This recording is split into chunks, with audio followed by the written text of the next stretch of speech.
beacon of light will work to unravel secrets entwined.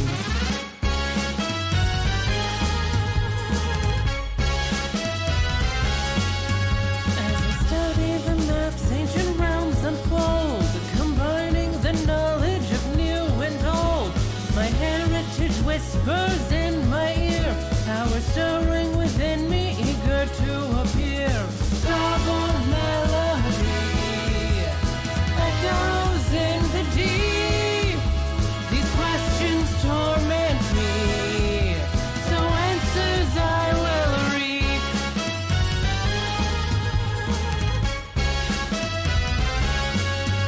In the mirror's reflection, I always stand tall, but I'm not yet ready for my final call. My training must vary and skills must grow before I bow out of my cosmic show. Starborne Melody echoes in the deep, awaiting comfortably to forge my masterpiece.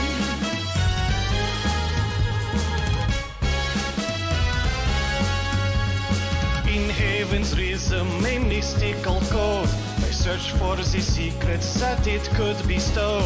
Always wary of the cautionary tales, Lockstitch's legacy in cosmic trails. Starborne Melody echoes in the deep, an opportunity to realize my theory.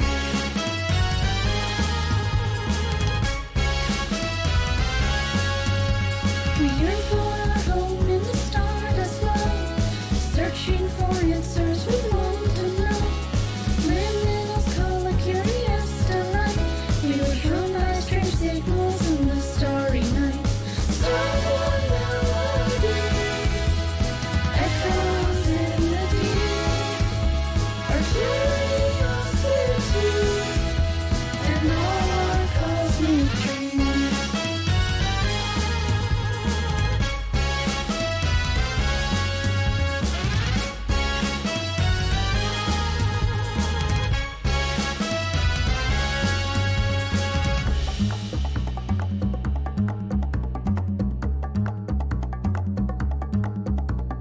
Bringing the storm, I rise to reign, justified in the sovereign's chain. Be it treasures of power, I'll conquer each year, and show of echo, the new queen is here. Starborne Melody echoes in the deep. I'll lead my destiny, the world is yet to see. Starborne Melody echoes in the deep, an age of mystery, and Lockstitch holds the key.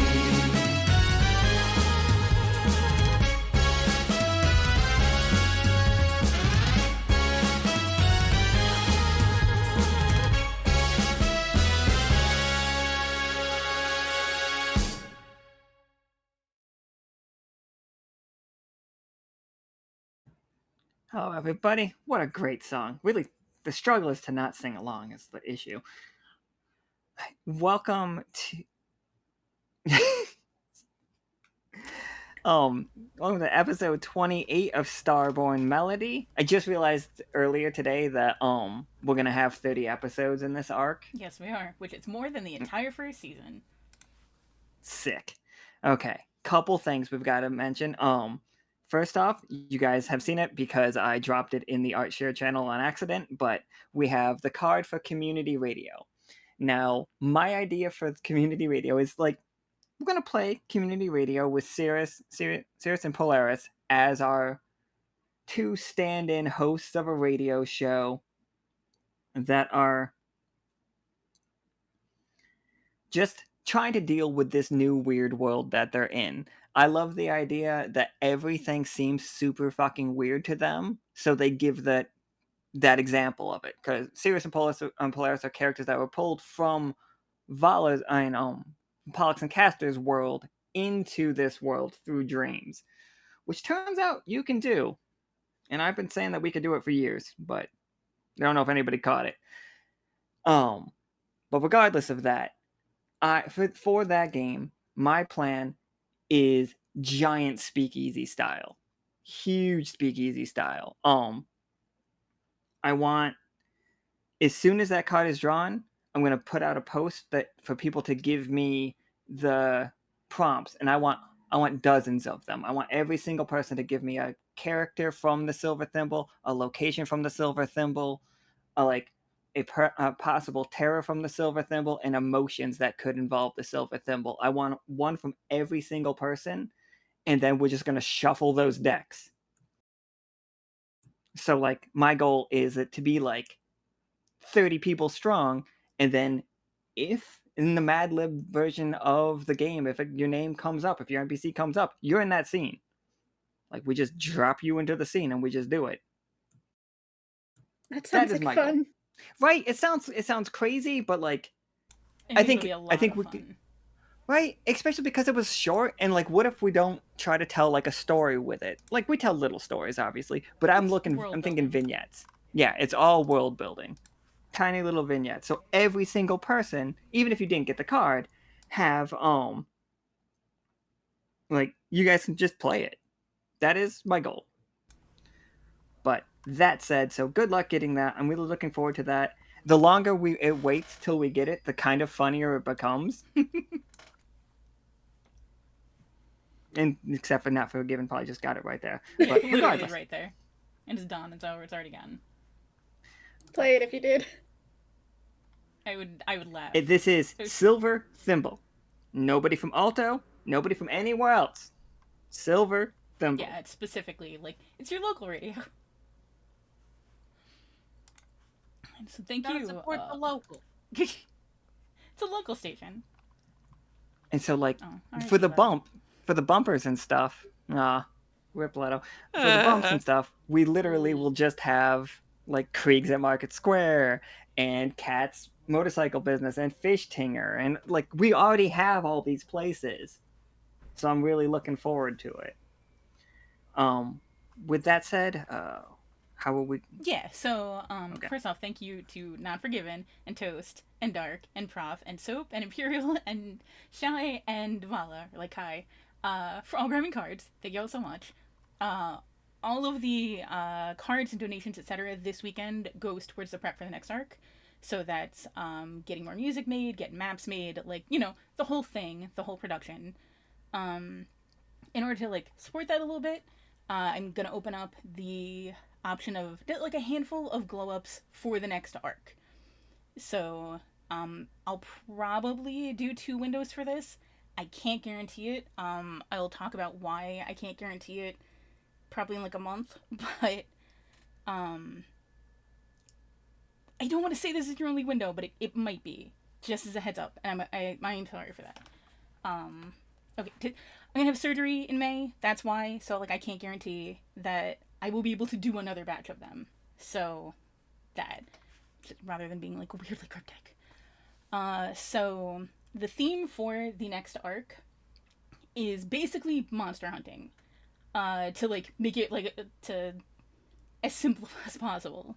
So kind of Celtic and Monster Hunter vibes. That's the theme. So glow ups include monster-based armor. We'll also see some mushroom armor if you're interested in that. I feel like there are some of you that will go apeshit for that. The Wolpertingers in general, because we will be seeing them again next arc and seeing their like new home. That's kind of the vibe. So that same price as whatever I said. What were they? 200 same price. Yeah, thumbs up. That's the plan. I know that there's a certain sector of you guys that are gonna go fucking crazy for Monster Hunter stuff, so like, I totally get it. I'm very excited for that. I'm also excited to like play with making monster based armor sets, because I don't think you can play Monster Hunter in general as a thing and not be like obsessed with the idea of coming up with armor designs. So that should be fun.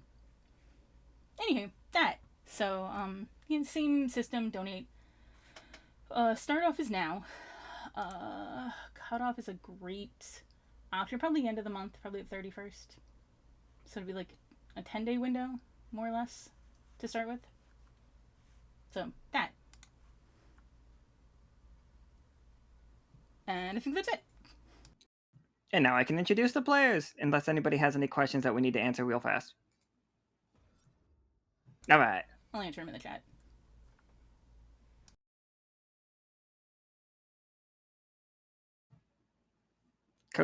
You put a codes are hard coupon out there. Our original code was fuck Kellogg's. It is fuck Alex, but I will do that thing right now.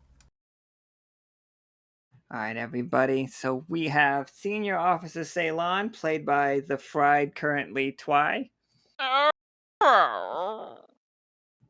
We have Officer Lore, played by Esme. Hello. We have Pollux and Castor, played by Vala. Resident Pokemon expert and local celebrity Vala. Now I'm local celebrity, aren't I? As Hell it should yeah. be. Mm-hmm. Well deserved. The title's just going to keep going. And we got Renic, played by Imperial.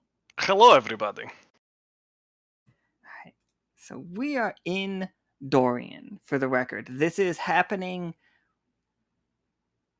after everything has happened. So, like, we have had time to deal with everything that has been happening.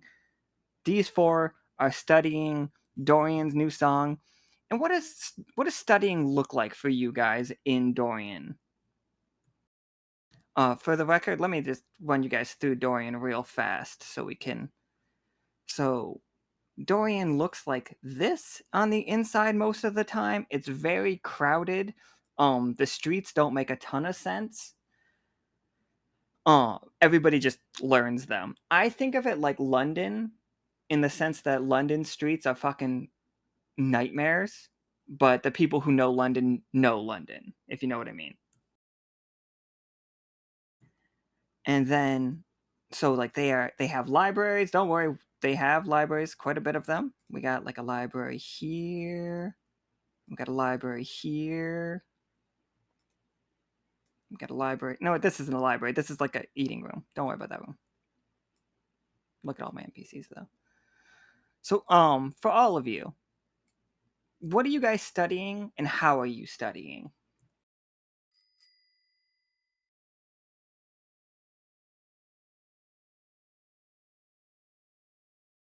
It's like I know Renic is with Hank and Thaddeus working on the thrust program. Thaddeus, Hank, and Renic's universal spirit theory. That sounds accurate.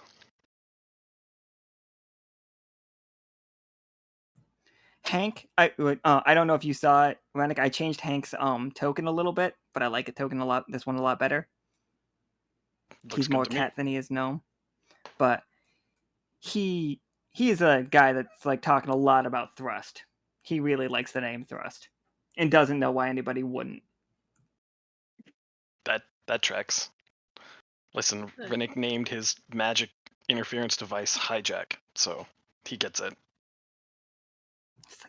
You need a good anagram. Absolutely. It doesn't work without one. Nothing works unless you have a very specific anagram. I think Thaddeus understands the double entendre and is not in love with it.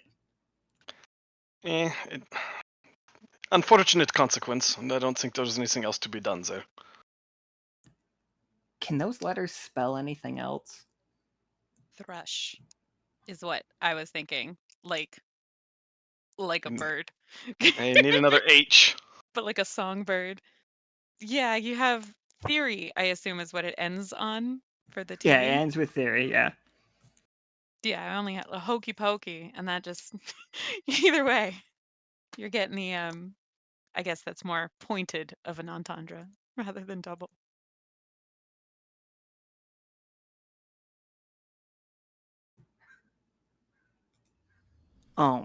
Sorry, I had to move Renic back here so he's in the middle because my tin hat is like blocking him.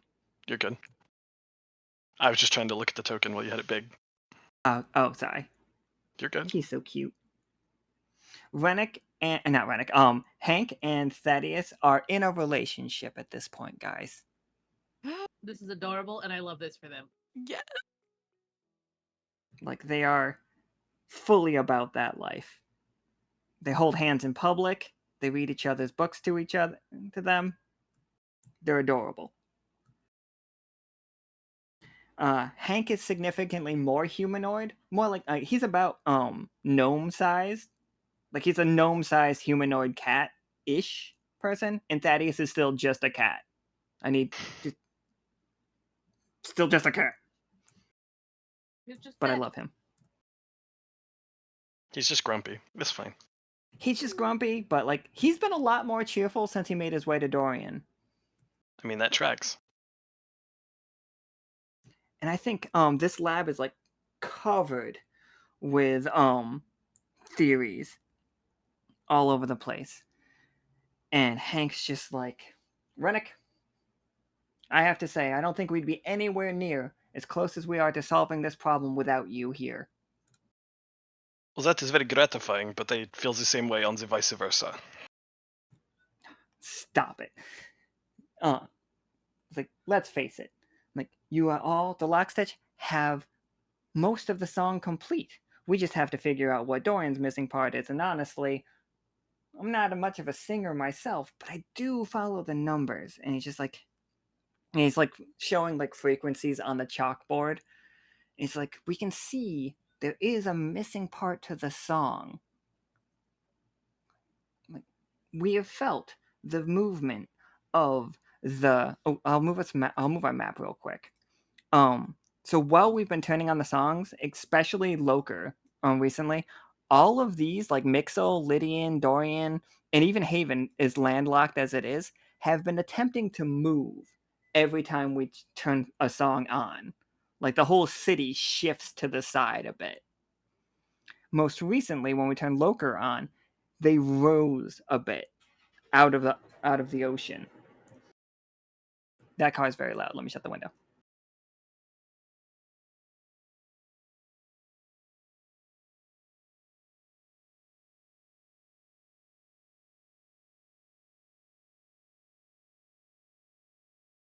All right, sorry, I had to shut that window.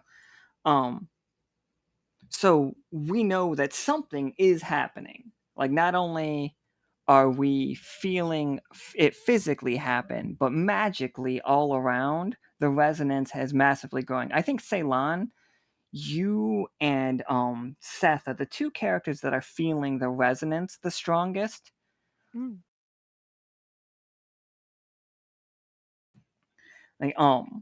Like as the song is going, you start to see. Actually, Ceylon, we've never seen you interact with spirits before. Do you see them? Do you hear them? Are you aware of their presence? I mean, are they out in the ether, like proverbial ether? They are currently riding the musical notes of the celestial sea. Then They're yeah. basically dancing. Oh, that's like dazzling. Oh, Like, see these guys over here? These are spirits. They're not like creatures that you would say are like living creatures, but they are very large spirits. But what if you see them, it feels like they're dancing. what is what is a spirit? Like canonically, like Canonically, a spirit is a we have not figured that out. Is that do you want that to be what you're studying? I don't know. Okay. I don't The um idea of Ceylon studying what is a spirit is very fun to me. I was initially thinking like of like hurting myself a lot, but yeah, no, spirits feel way more chill.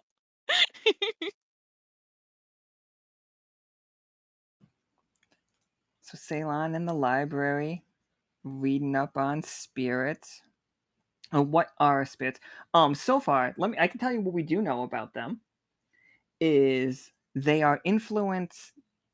It feels like spirits are raw magic that start to gain not personalities, not all of them, but tags kind of deal. Like Mm. if a spirit is caught in the wind, if magic is caught in the wind, it can become a wind spirit. If magic is just sentient, then it can, not sentient, like stationary. Sometimes spirits like being part of rocks. They can just like being a rock. All of the magical items that you find in this world are just spirits inside items. That's not the case for anybody's magical items that came from the liminal plane or anywhere else. That's a different case. And Krieg's got greed spirits following him around. So like, I think because we're not doing Krieg played no roles, by the way. So like, you guys can break it anytime you want. But here's the library real quick. This is where we would study. Let me introduce you guys to everybody. You've been spending time in this library, so I don't think it is strange to say that you would know these guys. So this is Ethan. Ethan's adorable. I love him. He's like half tiger, half bear. He everybody around here is gonna look a lot like Treasure Planet, for the record. So Yeah, I kind of got that from the goat. Is that you say that like it's a bad thing? it's not a bad thing. It's amazing. I love them all, but just I love them. Ethan is very excited and interested in technology. He has been studying everything you guys bring him. If like, and don't worry, you don't have to give away proprietary information, but like, if you do want to share, he will be all about it. What did I name you? Oh, this is Portia, by the way. She is a goat, but she wears clothes. She's a goat the same way that Thaddeus is a cat. I love it. This is Lizzie. She has squid tentacles for hair. But she is a librarian with a capital L. But she has been studying Dorian for a while. This is Megan, one of Dorian's acquisitions specialists. Like, she will go out and find technology around the world. I believe her and Laura have probably hit it Yeah. off, which is why I put them I at the feel same like table. we get along great. Right? Like, Megan sees piracy and theft as a means to an end.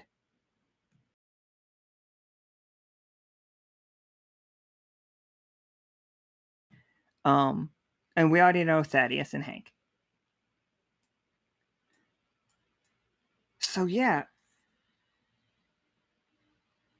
you guys can each tell me one thing that you learn about your research here. You don't have to make rolls. You can just say what you're researching and tell me what you learned, and I will put it in the game as long as it doesn't strongly contradict anything that we know.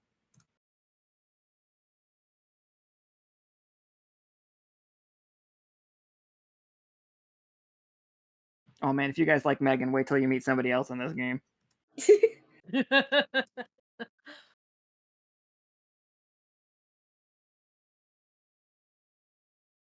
mean, I can't think of anything off the top of my head, but I'm pretty sure Pollux and Castor would probably just be studying how these cities like communicate with each other, because he knows, because like I remember they had trouble getting the signals to work at first, because it's the Celestial Sea works a little differently. So he'd probably just be like all up in wanting to know just how things work around here. Oh, absolutely. I think Lizzie, as she likes to be called, is basically sitting cross-legged on the table in front of Pollux and Castor instead of sitting on the bench.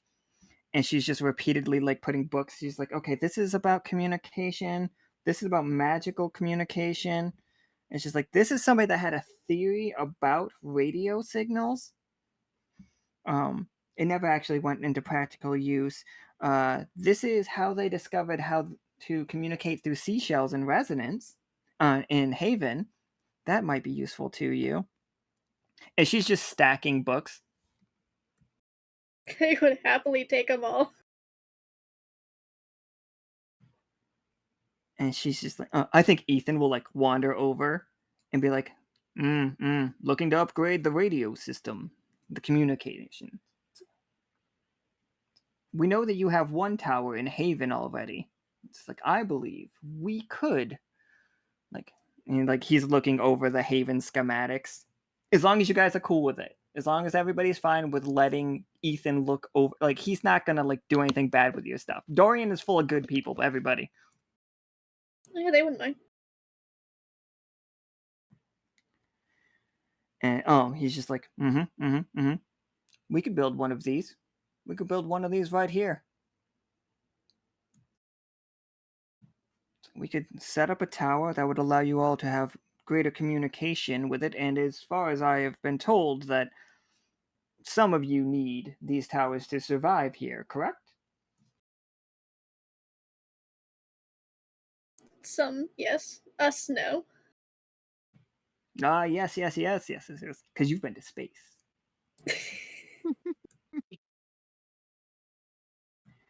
It's just like, I can't wait to go to space. I'm so excited. Do you really think that once we activate the full song, we will be able to visit the stars? Like, the actual stars? Well, that's what we've been told. I can't confirm or deny. But there is a space, right? Like, actually a space. Yes. I think Portia just is like, I don't buy it. And then she bleats like a goat. But I can't bleat like a goat. But if you can, please give me the Foley work.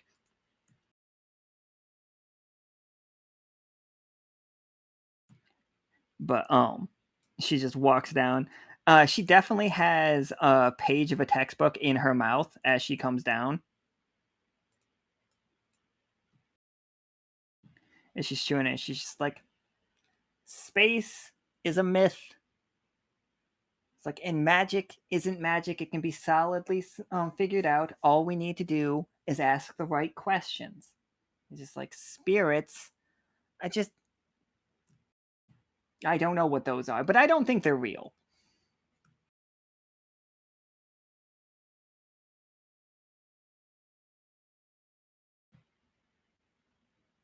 Oh shit. Hat on a cat, but I can't do a roll because I'm doing no rolls.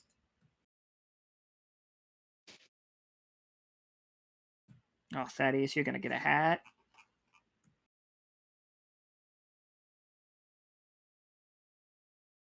Okay, guys. If Thaddeus were to wear a hat, would it be a trilby, a top hat, a flat cap, a fez, a crown, a cowboy hat, or a bowler? Oh, it's a bowler. Give him a fez. Oh shit, we're bowler gonna give too. him a bowler and a fez. Okay, everybody vote on it. Like, let's look at Thaddeus.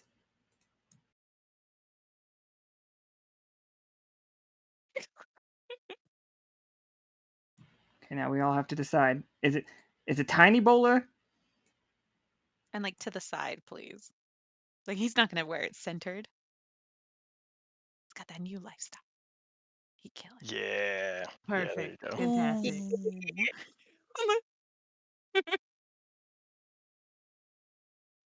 All right, everybody, we did it. Game's over. Wrap it up. It's the game. We're not gonna beat this.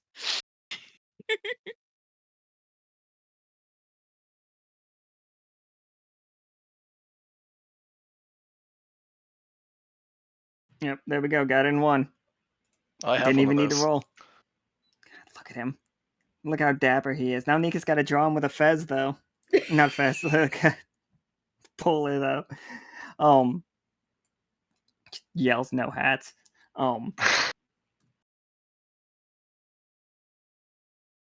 It does suit him, yeah. It's just Thaddeus is really taken into his fucking Dorian life. So yeah, they can get your communications things up and running.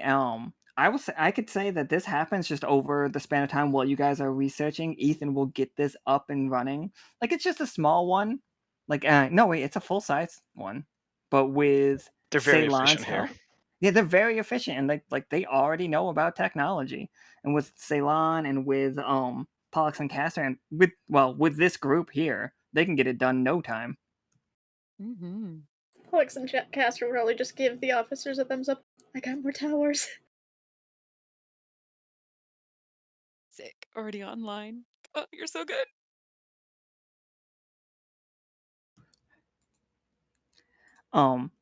I think Megan looks at Laura and like in the middle of conversation with Laura, just like, and what's the craziest thing you've ever found out there? And by Oh, out there, she God, just means in general. What's the craziest item that you've ever found?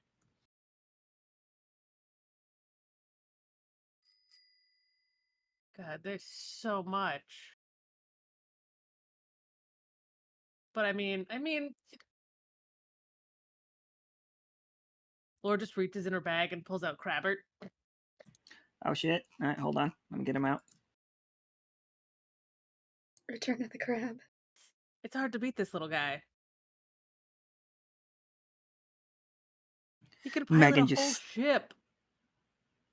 Megan stares at him and she's like, "Is it alive? I'm Yeah, sorry. Is he alive? yeah. I mean, I'm pretty sure. We Huh? haven't seen him die yet. We've seen him get eaten by lippy crabs, but he keeps coming back. I've seen some of these lippy crabs from the whale falls. Yes, Yeah. terrifying. Wait, she's much more adventurous than I'm making her sound. How do I? I'm not good with voices. Just imagine the captain from Treasure Planet. Yeah, exactly. She is not there yet. Don't worry, you'll meet somebody else. But kind of like Megan's. She's the paperwork, not the paperwork person. She goes out and does it, but most of the time she sends somebody else to do it. Now she's getting old. Yeah, she delegates now. She's getting older in years, long in the tooth, if you will. And she just reaches out and she like rings the bell on the back of Crabbert. She's just like, that, and then she like opens another book, and then she's like, "Does anybody have a tuning fork?" Here you go. You can have this one. Excellent. And she grabs the tuning fork from Ceylon. She's like, "I love your dress." Oh, and I love yours. Go get up. It's like, it's really nice, right? Mm-hmm.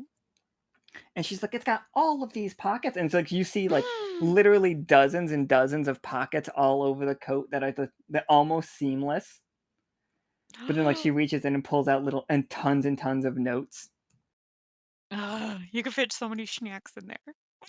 And she's like, "Oh, that's this side." And she opens up like pockets on her left side, and she just starts pulling out like seaweed, like chips and stuff like that. Oh, may I? Oh, absolutely, absolutely. And she's like, "Hold on," and she just pulls out a cup of dehydrated shrimp. Whoa.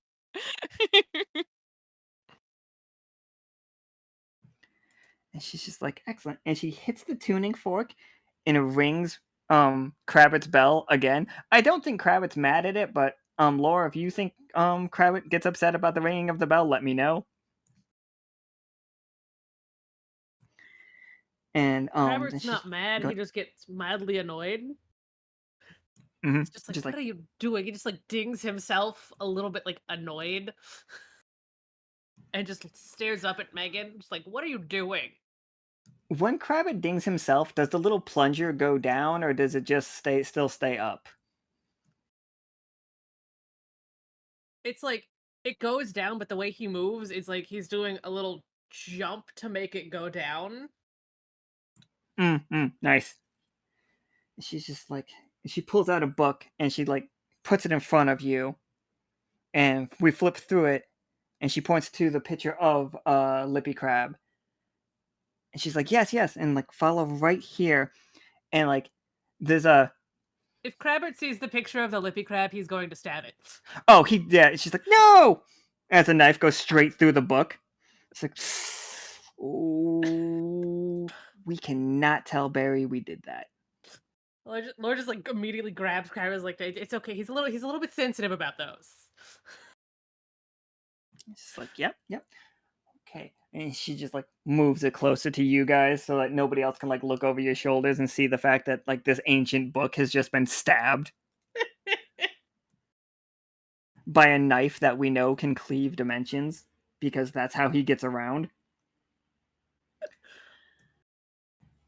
And she Rip that says, book. what is the magical in the ecosahedron universe version of a QR code?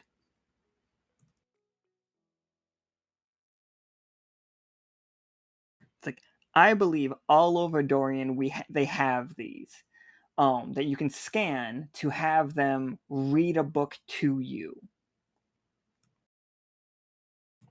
or for specifically this moment, she has saved the sound of a lippy crab's mating call or like rival call, and when you listen back to it,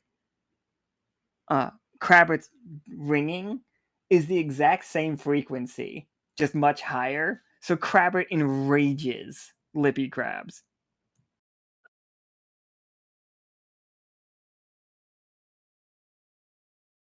Well, that makes so much more sense now. Thaddeus just leans over and he's like, "That's so weird," and rings Crabbert again. It's like, oh, okay. Natural enemies. And Megan's just like, "And where did you find this thing?" I'm sorry, Crabbert. Where did you find him?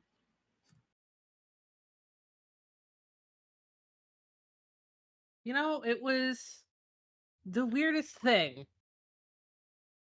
He just kind of showed up one day on the beach. Not, not upright. He was kind of buried a little bit, so I don't know what happened to him to get him stuck like that. But he's been with me ever since.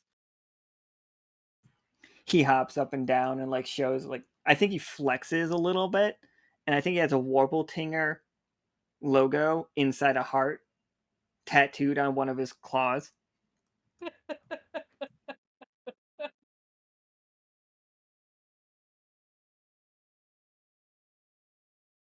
I'm all for a tattooed Crabbert.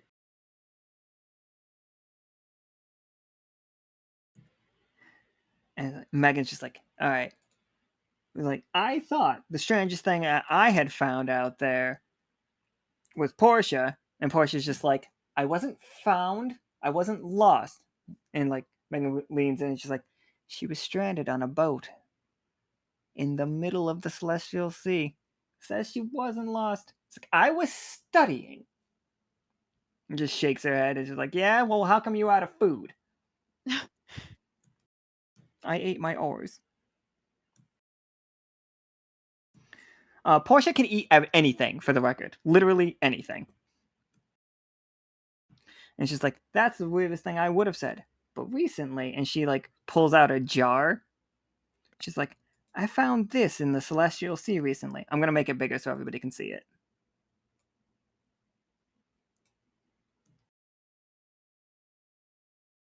Well, that's not disconcerting at all. I think that's a little bit disconcerting.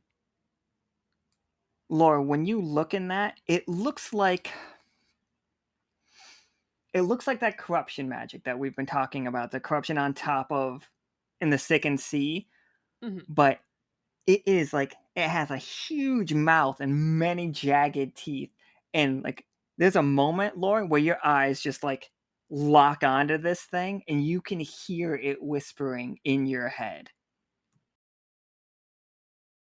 And Laura just like full like stiffens, pupils dilate, just staring for a good like 5 seconds. I think the whole jar starts to like rock back and forth. Production Before value. Crabbert pinches her and she looks away. Oh, absolutely. And like the second you look away, it stops moving and Megan's just like, well, now, that's new.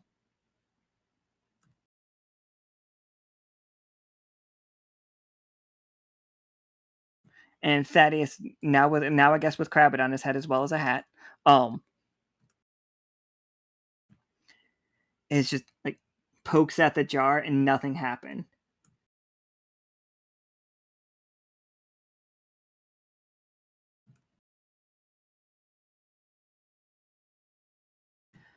And Thaddeus is just like, is this the corruption from the stick and see? I don't want to talk to myself that much. I'm sorry, guys. But is this the corruption from the stick and see? And Megan's just like, it seems like it. I've been far. Like, I've been all over this world. And I have been to Tirloa and seen the corruption firsthand.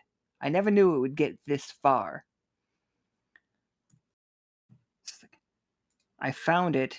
And she will pull out her map. And Laura, where do you think she found it?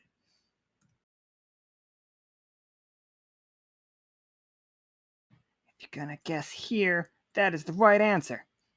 Oh boy, I was gonna guess there. Mm-hmm.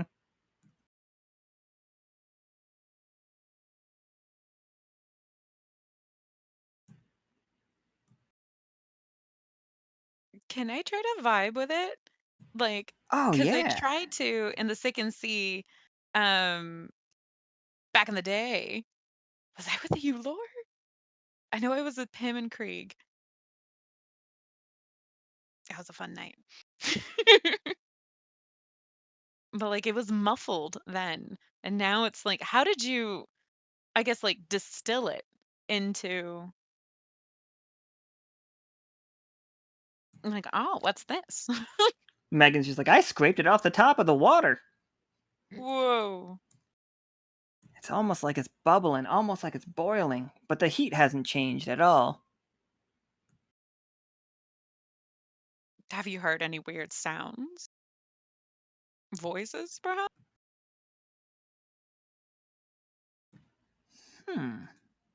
Has she heard voices?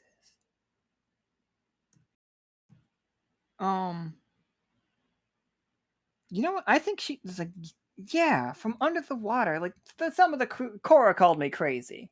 Like she said she couldn't hear a thing, and that's weird because Cora's ears are huge. But unease of it. Cora and Leia wanted to get out of there as soon as possible. So we did, but I did manage to reach over the ship and grab this. This was about 4 days ago. Oh. I feel like if that was cool, the like what I had been researching, I know I need help distilling that concept, um, a concept, but I feel like what I just learned from books was and I don't know enough about Renic's theory, and so please Renic like chime in if at any like yeah, tell me more about your theory and how maybe it plays off and then I'll just like, vibe. Oh my god, Um yes, me too. Tell me more about your theory and how it plays off. like, please chime Hey, in. me too. Somebody tell me more about my theory and how it works. All right, Yes. Pollux and Castor, tell Renic about his theory. Okay, so it goes Isn't like this. like a wow wow wow or like a whoa whoa whoa. Exactly. But okay, so if you have a wow wow wow and a whoa whoa whoa, does it then create a third wow wow wow wow wow? And it was unexpected. Like it's Only unseen, sometimes. unheard, Only sometimes. but Not only sometimes. always. Okay. Is it because like it's a refinement kind of situation? Or because and this is kind of what I was reading was I came across this concept called the triality of resonance. Have you heard this? Have you seen this, folks? Anybody? It sounds vaguely familiar. Okay. And so emotionally, you're angry, or let's say you're happy and I'm sad. And so when we come together, we're supposed to cancel out. But what if that make a wow wow wow wow wow something else? And what is that something else, right? Like what do we right like emotionally, like I should know this, but like does that you get what I'm saying? What are you thinking? What's going on in your minds? What's happening? I'm upset that Thaddeus is so much bigger than Hank in this one, so like I shrink him down. Little spoon. And his hat's even smaller, which makes him even cuter. I think. My Oh, I think the whole place is having the same conversation right now. Like, I think we're all like joining into it, and Hank's just like, hmm, hmm. So you're saying Mhm. you're positing that that when two emotions come close to each other, two strong emotions come close to each other, instead of influencing a spirit to become one of those two emotions, it can become a third? Yes. The spirit becomes it resonates with with the created. Yes. Okay. Okay. So, this like in this jar is this distilled what emotion would we say it feels like? Cuz I remember it feeling like this muffled um and you had just said a thing. Was it despair? Is that the word you had just used? Who would be it'd be Megan, right? You'd be Oh, Megan, like absolutely, yeah. what does it feel like in that jar? Um and so like what is the opposite of despair? And so like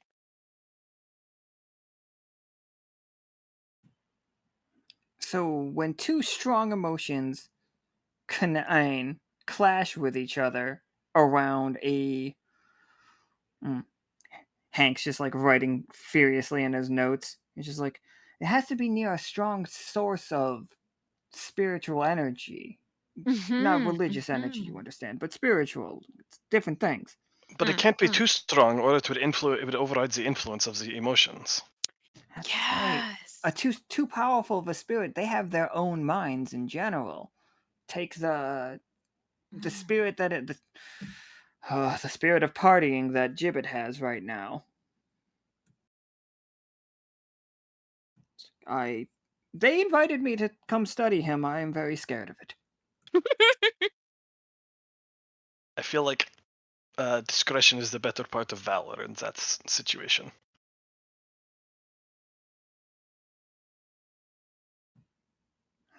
Okay. So there is Hank's just like, A okay. spirit of equal force. Emotions of equal force can invite a spirit like but not greater than the combination of those two like emotional forces.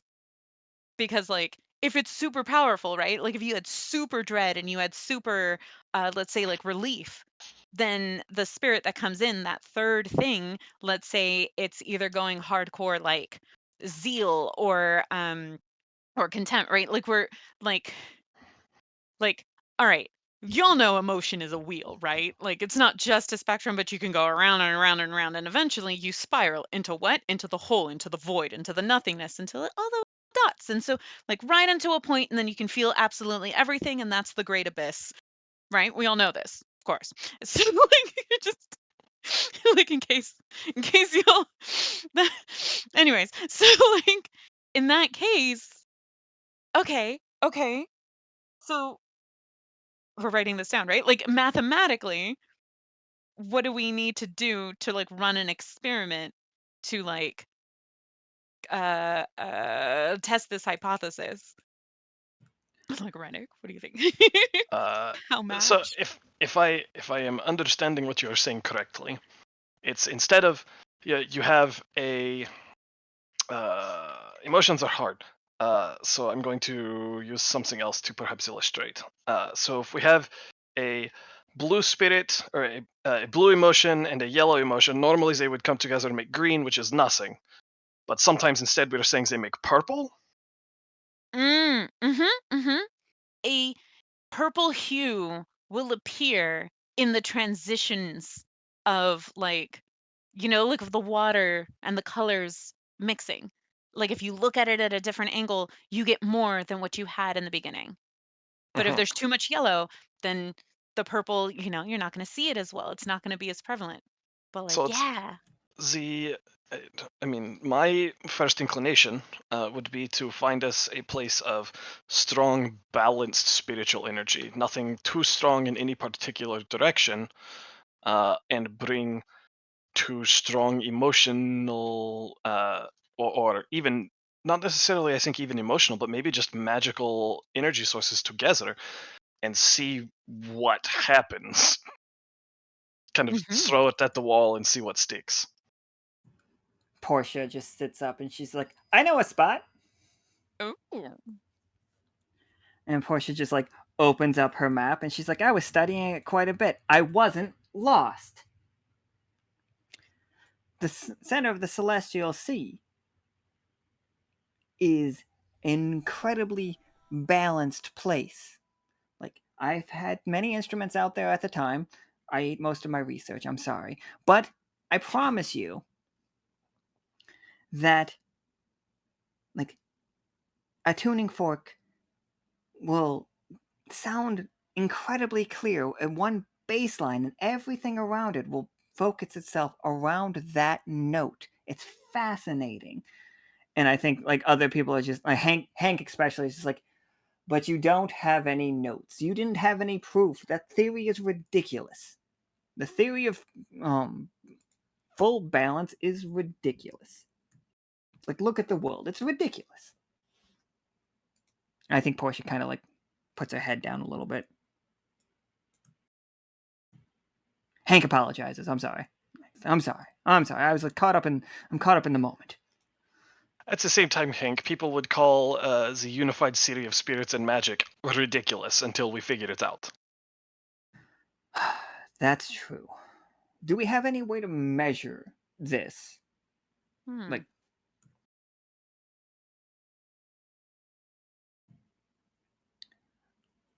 I feel like we do because we have radios.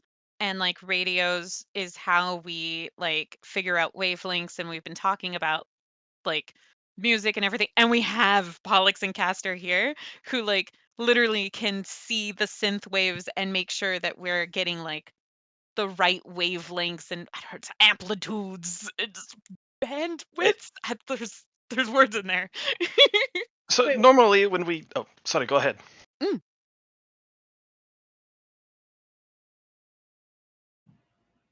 it's like, yeah, absolutely, Pollux and Castor. What do we got? wait, How are what? we figuring this out? Well, normally when we observe magical resonance, it's not a pure signal, right? There is noise that we have to refine out. At least that was what Sess and I had to do when working on Hijack. But if what she is saying is true, if what Portia is saying is true, then in a out in the middle of the celestial sea in a purely balanced area, you should be able to see just a single tone, a single frequency. Yes. I mean, it's very likely.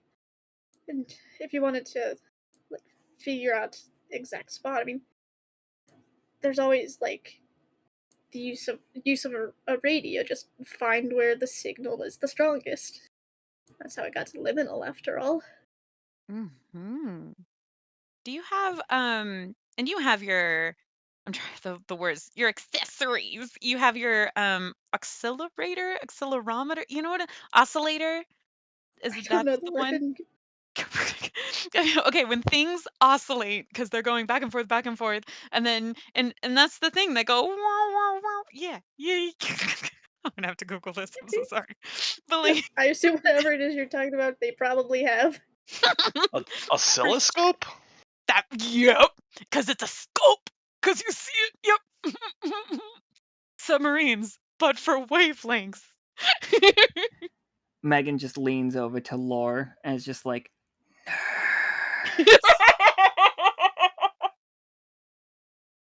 Laura leans back and just like, right? I... and she's just like, well, And if also, we're hey, look at this going, other thing I found, and she pulls something else out of her pocket. oh shit. Megan reaches back and she like reaches into one of her pockets. Look at this thing, and she just keeps pulling this pole arm, and it's like it's like twice as tall as she is, with a blade. Like the blade is half of it. She's like, I found this, and she's like, I see. You might be all looking at my pockets. They're enchanted. And she's like, I can basically pull out whatever I want as long as I have seen it. I really Can you think get me one of those coats? she's like, absolutely, I can introduce you to my tailor. Perfect, thank you. I have a cloak that needs tailoring. Mm. Wonder if we can convert that. If you want to convert the red cap cloak into an outfit, I'll do it. We could do that.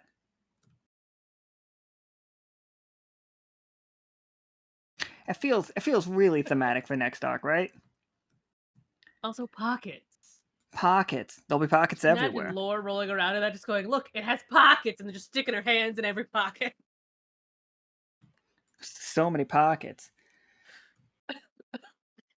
And Megan's just like, if we're going to the center, if we're going to, and I think honestly, and this is going to be wild for you, Ceylon, they call that center the Abyss.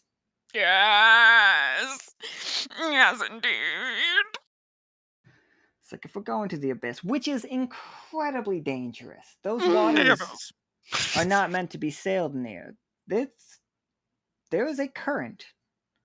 And it's just like, I'll have to go. My ship can take you safely.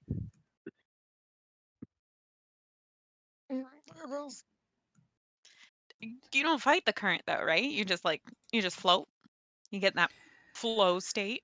There is most certainly an amount of fighting, I promise you.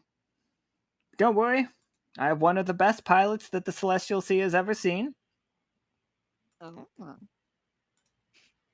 Looks to Lord like. Oh,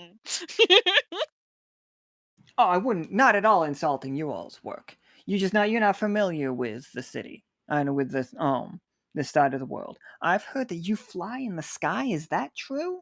Looking over at Lore. Yep, we do have airships. Or, well, an airship. Fascinating. And is there a reason you haven't brought it here for me to see? The reason is you guys don't know if it'll fly here. There's no air above the celestial sea, Hmm. so Hmm. Oh, so it's literal. Quite literal. we sink. We're not certain. We haven't tested it yet. I don't know if I would want to test without proper gear.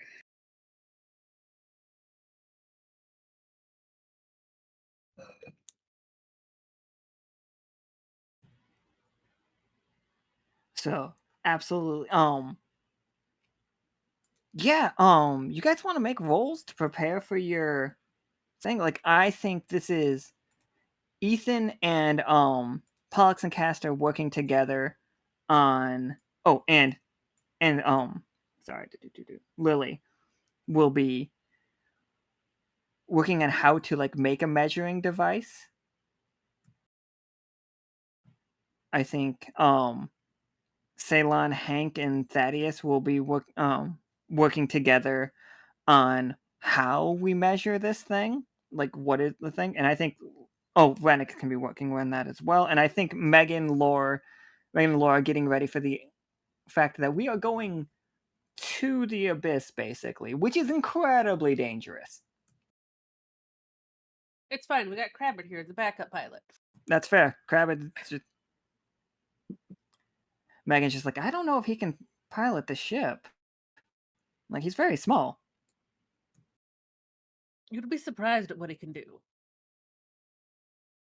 I probably would. And then, like, there's a ding, ding, ding sound happening, and it's like this entire city has a like in-school PA system.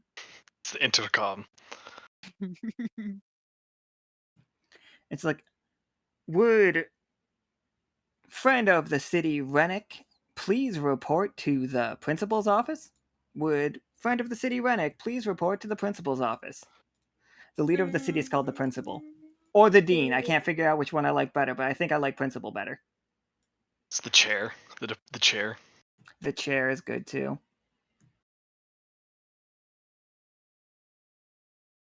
I assume none of you know what that is about.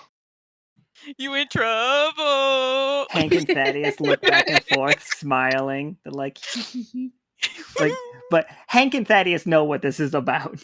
I don't like that look on your faces. And they push you from behind, like, come on, let's go. And then, like, Oh, they said they're me, not you. oh, don't worry, we'll be there. Oh, jeez. I suppose I should go deal with whatever this is. Always the interruptions. Get ready. We're about to meet Barry and Bill. And I Did you love want them. me to write to Renic? Did you want me to start figuring out like the parameters of our experiment, like while you're Uh, gone? yes, please. I guess if they're both coming with me, some work should be getting done, and I suppose it falls to you. Hmm. I'm just gonna be like choosing emotions, that kind of thing. Being like, oh, is this possible? Is this possible? Seeing what kind of uh crystals I have on store and making Mhm. hopefully making that a little easier. Being like, oh, I know this one for sure. And yeah. Okay. No, sounds good. Sure. Excellent. Love it. Um, one Caustic's right. second. Ceylon trying on emotions like dresses. Basically, I fucking wish. Ah, one day I'll be that good. For now, I still have to like activate those emotions. Okay. Pollux and Castor, can you give me 2d20 and take the higher? Yeah, sure. 1 second. My computer is a bit laggy for some reason. Oh no.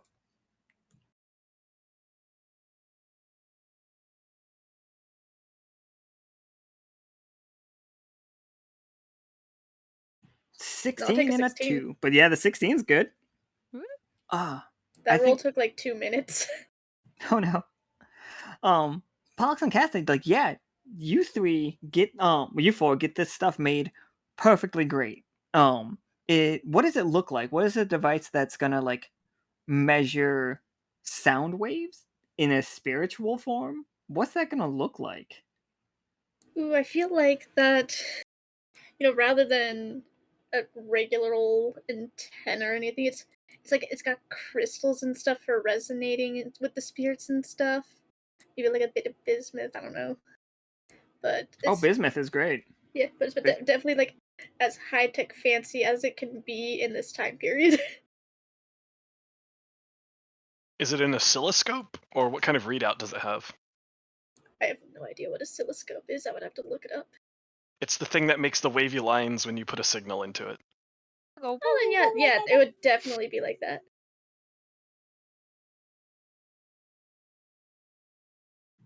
Beautiful. In chat. And Lily's just like fascinating. It's like this is amazing. And it's like you see her like hold it up and like look around and she's like, we can actually measure the missing song with this. Because like I think as background noise, you are hearing the song, the Starborne Melody that we are working on. Like you can honestly just see that. That is like the white noise in the background whenever you're in the celestial sea. And I think we can honestly just see the waves that are missing.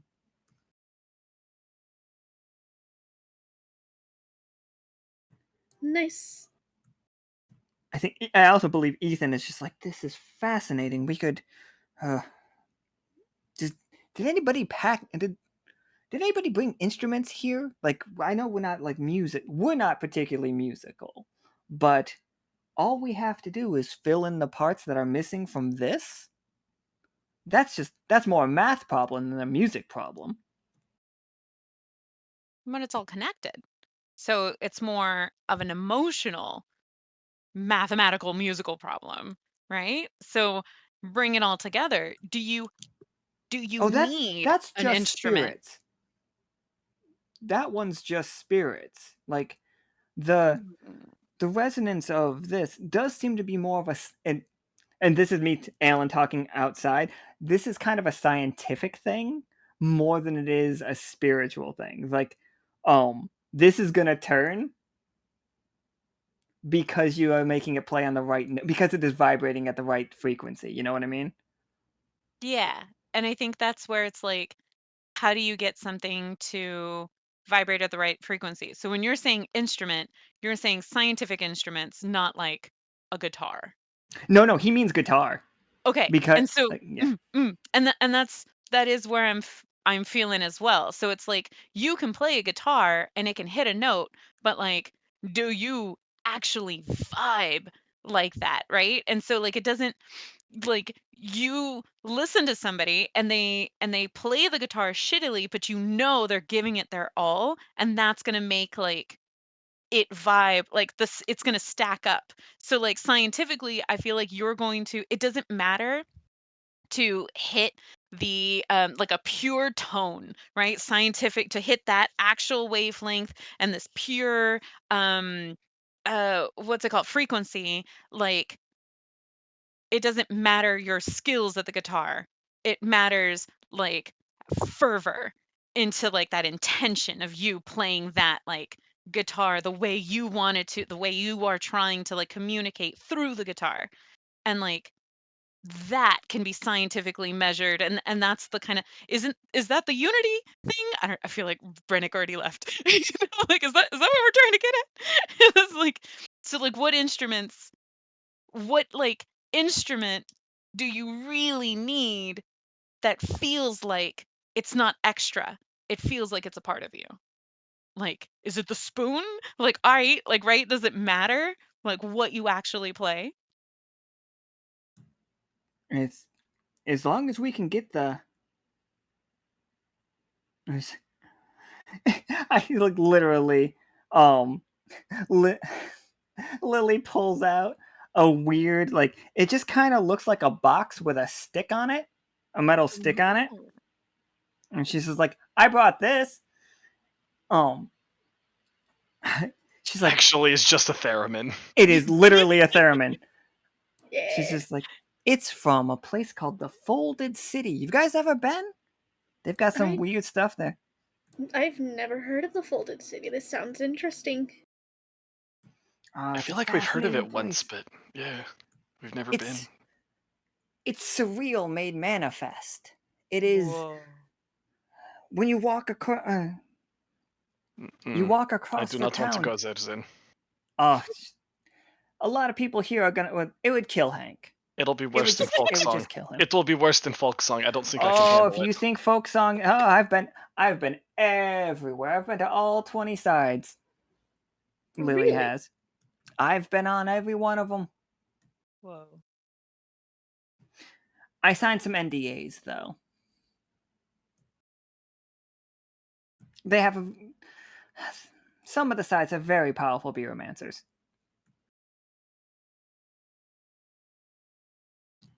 But she's just like, but you can do this with it, and it goes woo, and then and like it sounds like a the start of a space movie in the 70s. Perfect. It's just like now we just gotta figure. The rest of this game is going to be Lily and Pollux and Castor playing with a theremin. I think. Fuck yeah. They would be having so much fun with that. Do it again. Go wah wah wah wah. Yeah, make it go. Make it do the scary one. I kind of want to know what happens if you play it with two hands on each side. Oh, shit, what does happen with a theremin with when you got forearms? She's like, oh my god, she's the one. He's the one. Oh, he's the two. They're the two. Oh no.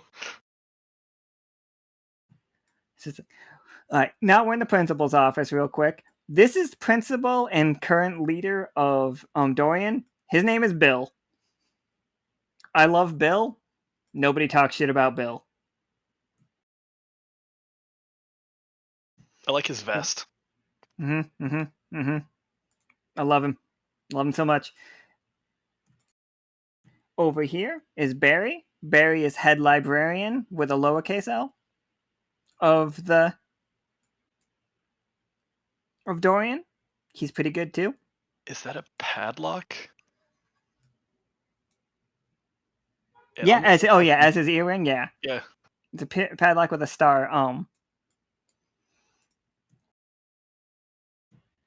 Love him. Bill is perfection. And as you walk in, he's like, "Welcome, Renic." And it's just like, "I have much to do, much to do." And he's just like, "You have done great work here with Hank and Thaddeus."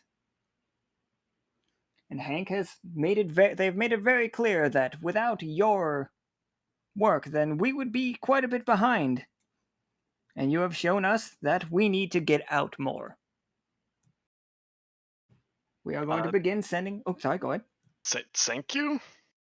I feel the same way about Sims. We would not be nearly as far along without the combined efforts of the three of us. Absolutely. And that is why we are sending more of our people out into the world to study, and not just to collect and bring back, but to start up little embassies around the world. We were hoping that we could start something in the Silver Thimble of the type. Do you believe that they would be amenable to this? Absolutely. I do not see a problem. Excellent. I didn't want this to seem like it was based... You were going to get this based on that, but he hands you a little wooden box. Tell me it's a puzzle box. It's definitely a puzzle box from Dorian. Yeah, it's almost like you would see a sunglasses box or like a really fancy pen box. Okay. How long does it take Renic to solve it? You tell me. I don't think it's like... I think if we put this down in front of like your layman, it's a math thing. It's something about math. Gotcha. So he looks at it for a minute, and he goes, oh, clearly this is the perfect number sequence. So if I do this and this and this, it just opens. And so he does it, and the box just opens. As it opens up, there's a little bit of fanfare goes off, but not from the box. It was just Barry in the corner. He's like, "Sorry, I felt like I needed to liven it up." Honestly, that was tame compared to what I am used to. Excellent. Inside, you see... Did I say 5 or 4? Let me make sure. Sometimes I forget what I write down. All right, you see 5 stone objects. They are carved out of some kind of stone that seems like it is an ever-shifting night sky. Each one of them. One is a pyramid. One is a cube. One has 8 sides. God damn one it. has 10 sides. One has 12 sides. It's like, welcome. Our first you studied here a little bit, but you are honorary graduate of Dorian. Welcome the newest math magician, Renic. Ooh. Ooh. Well, thank you.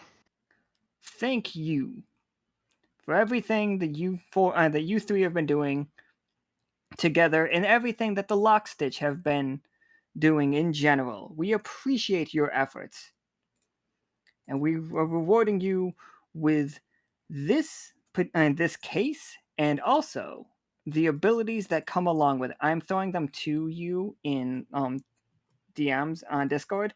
But Okay. yeah, Math Magician is just it's a little bit of a class. Oh, jeez. So many things. Mathematician class? No, Math Magician. Is it math magician or mathemagician? Mathemagician. Sick. Perfect. It's calculator, but not. This class, I'll tell you guys a real quick thing. I don't want to take up a ton of time explaining the cool thing that I invented. That Nika named it though. So he has a theorem of triumph and catastrophe. At the beginning of a game, no AP. You just tell me what other number other than 1 is a 1 for me, and what other number other than 20 is a 20 for you. Okay. Not just you, the whole party. Cool. If you say 6 is a triumph, then anytime the party rolls a 6, it's a triumph. Neat. And then there is quantum calculation. No, wait, not that one. What's the other one? Take note. Take note. Take note allows him... Again, this is a no AP one. If you see somebody do a spell and you mark it down when you saw them do it, and you don't have to come up with a way that it would be better, but the next time you see somebody cast that spell, you can make it better or worse for them based on having notes about it. Cool. And then there's the quantum. I have questions, but that can wait. Then there's quantum calculus. Instead of a 20-sider, Renic can roll a d4, a d6, a d8, a d10, or a d12, changing what number is a success. So for a d4, a 1's a catastrophe, a 2's a failure, a 3's a mixed success, and a 4 is a triumph. And it goes that way all the way down from to the d6, d8, d10, d12. You can just roll other things. Because, if you name a number under 12, it's your 20, then you also have 12 and that number and a better chance of getting it. Right. Neat. Time to buy a new notebook for notes. Mm-hmm. Thaddeus, actually, I think Thaddeus and Hank walk up to you with a wrapped gift. It's just wrapped in the most bland paper. It's just the brown paper with twine. It's just the brown paper and twine for sure. And they hand that to you. The two of you did not have to do this. Stop. You're amazing. Lockstitch is amazing. If it wasn't for you, it's we wouldn't be anywhere with this. I would just still be stuck on mine. Hust. Hust. Hust doesn't have a good ring. It's just Bill and Barry shaking their head. Hust is a terrible name. You would have named it thus eventually. Oh, that would have been okay. Thus would be okay. And thus it works. Exactly. He opens the package. It is I think it's the notebook that Renic is holding in your artwork. Neat. It's got all the stars and shit on it. I wasn't just talking about for Renic, I was talking about for me, so I can remember what things I've seen. That is because I know some of you guys take notes, and I thought having a note-based ability would be neat.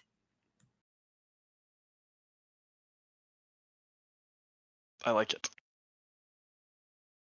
Listen. Quote me on it. It's perfect. It's well, we know you have a big... well, I'm sure you have a lot to do, and I've got much paperwork to do, and he's just oh... Bill pulls out one of those little party poppers and pulls it, and a tiny bit of confetti shoots across the room. Honestly, I was expecting it to come out of the box. We're not very good at pranks here. Listen, with the people that I am used to being around, this would have been a much more flamboyant affair, and I am very appreciative that you are straightforward and to the point. And we appreciate that about you. I am going to give you a heads up, though. If you are going on this mission with Lady Megan and her crew, be careful. They are sometimes testing. How do you mean? The acquisition team do not line up perfectly with what you've seen of Dorian. They are much more... And I literally think that's when it cuts to Lore hanging out with Megan and her crew. In 1 second, let me get all the tokens on screen.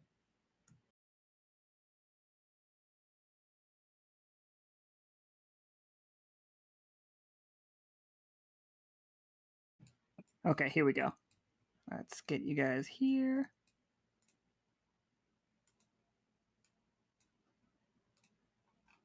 Boop-a-doo. What did I... Oh, here we are. All right. Megan's just okay, a walk and talk situation. Lore, it's what do you think we're gonna need for this adventure? I've got my ship, and I don't know a lot of science stuff. Your crew's got the measuring stuff on board, but we've seen some nasty stuff out there. You guys got weapons? You guys armed? Border starts pulling weapons out of her corsets. I love you guys so much. Perfect. And then, all right, so you get into the room where they are like getting ready. This is Cora, I love her. and this is Leia. And they are like, you see them spinning guns basically. Like they both got a flintlock pistol, and they both are just trying to spin them as fast as they can. And then they see Megan come in, and she's like, oh. So where are we off to?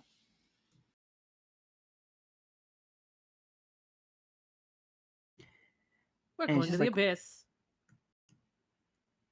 not again. Is there another goat we need to save?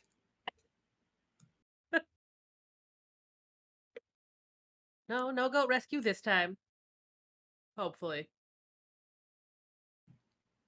So, and then like you, they just all right. So we're just doing a little sneak peek situation. He's like, what about did you show anybody the thing, the weird thing? Well, sneak peek, a little time for some scientific research. Just quick look, little research. Just no in and out, no problem, right? No massive shadowy monster from under the depths. Isn't that always the goal? The goal is no massive shadowy monster from under the depths, but there have been some Massive shadowy monsters from under the depths? massive shadowy monsters from under the depths lately.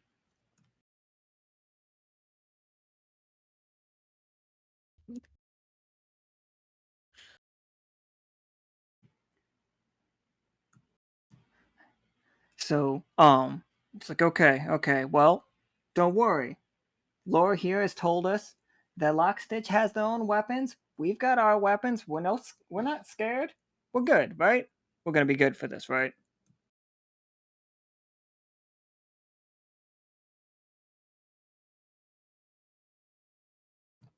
Oh, yeah, we're gonna be good for this.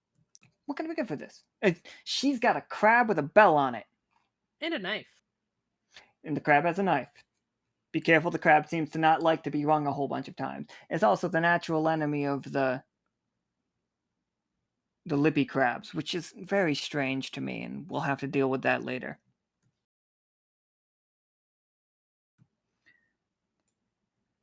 So Ceylon and Megan's not here either, and neither are these two. So Ceylon, Pollux, and Castor, we're playing with the theremin with Ethan and Lily.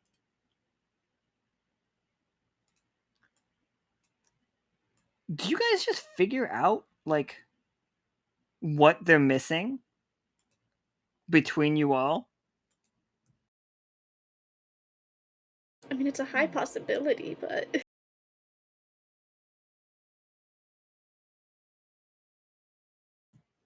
You know what? Both of you two give me another 2d20.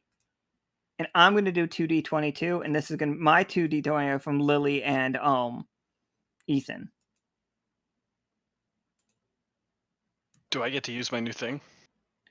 Oh shit, yeah. Uh, Oh, Nice. I wouldn't worry about it. We all roll successes. wow. I rolled 2 16s. What are the You fucking did. odds? You like doubling up on numbers a lot. 1 in 400. Oh yeah, we figured that out last time. Fucking math nerd. I love you. I know those Specifically, odds. specifically, double 16 is 1 in 400. So cool. So yeah, okay, everybody. Like as we're doing prep around this place, as Renic's like accepting his like box of graduation dice. When you graduate as a mathematician, you are given a set of 5 dice, and which I just think is adorable, personally. That The material the dice are made out of, Renic, by the way, are 100% from space. It's just space stuff. It is it is definitely space stuff.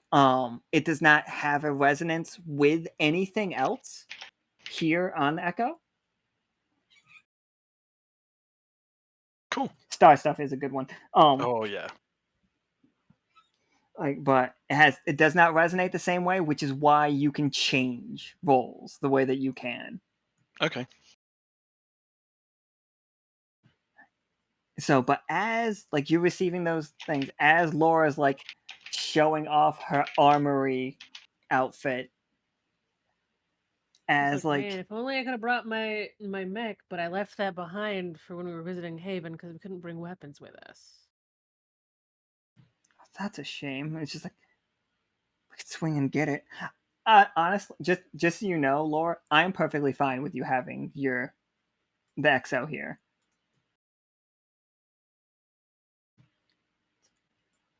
I don't know if what did I name the token of it?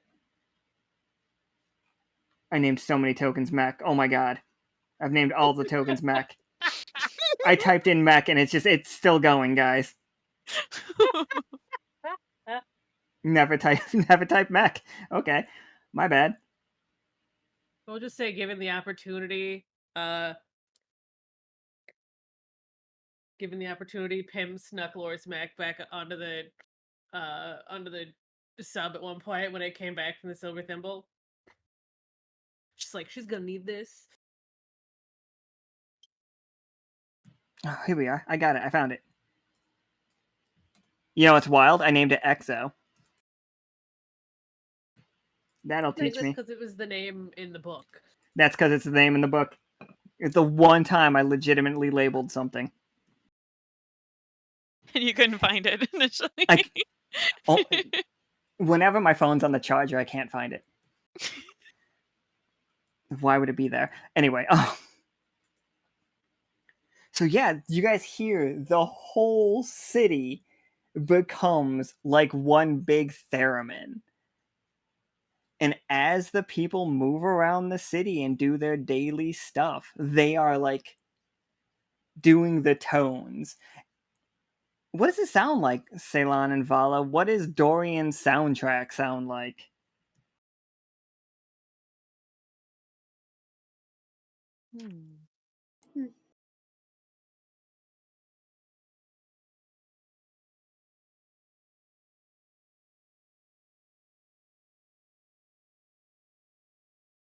Okay, I mean, I what do you feel think, like- Paula?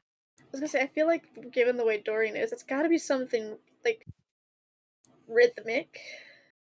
Like swinging. Yeah. Yeah.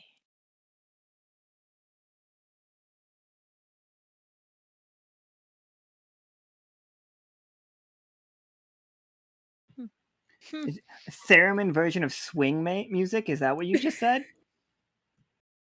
I don't. I'm sorry. I don't know Okay, what theremin sure. swing sounds like. I mean, I was just saying it's like on its own rhythm, but sure, theremin swing. Was this just electro swing or something? You know? Electro swing is pretty good. Yup. Yeah. You know what they say. It don't mean a thing if it ain't got that swing. Do up, do up, do up, do up, do up. Oh shit, that's exactly how the oscilloscope sounds like. It's fucking wild. It just keeps going do up, do up, do up, do up.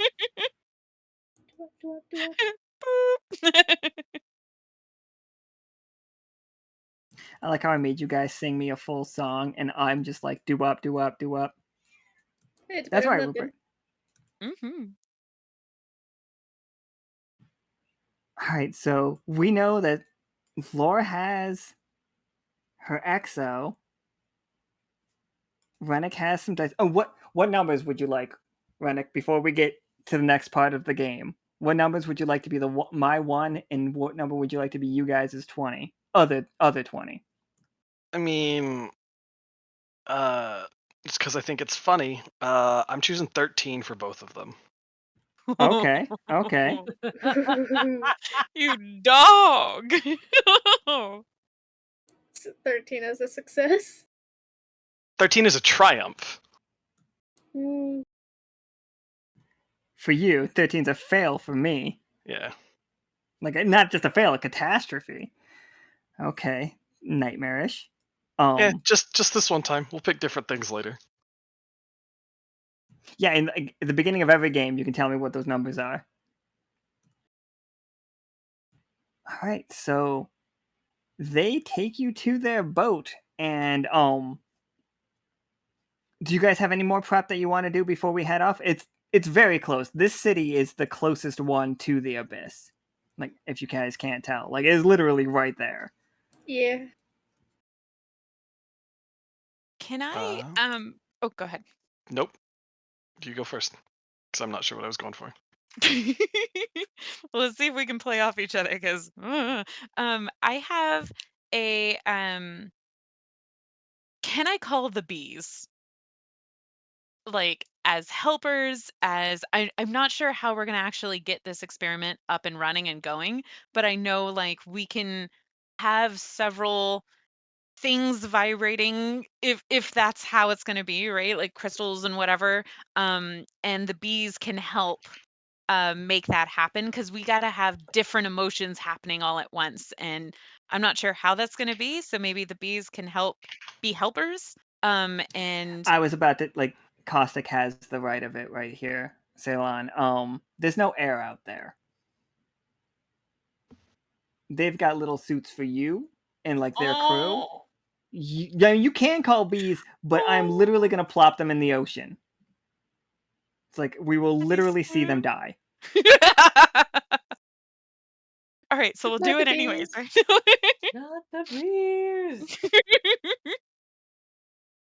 Like, you wouldn't even see them. They'd just be like, "All right, we're being summoned," and then they like start moving across the fucking landscape, and then just at the edge, there's just like a completely defined side of the celestial sea that is just like one of the full sides is just completely just bees, Covered in just bees. dead bees. Like hit an invisible wall. Like Yeah, that's it. Basically, like hitting an invisible wall. okay, so we're not The doing bees. that. But worse than that, you suffocated them and died. So a painful way. I don't know. I've never suffocated as a bee. I don't know how much they enjoy it. They might like it. Well, okay. Well, now I'm interested. Do we like it? No, no. I Okay. have some severe doubts that the bees like just falling out of the sky dead. But you know, Probably not. I don't know. It's its own. Yeah, it's its own subset. But I would probably start seeing the ones in the front, like going down, and be like, "Now hold up, something's not right here." It's like, don't worry, I'll try. And then the next ones, and then the next. It's like it's just dead bees. You know how they say there's no what is it? There's no mosquitoes in Iceland. There are no bees on the celestial sea. Just gonna write that down. To make me cry.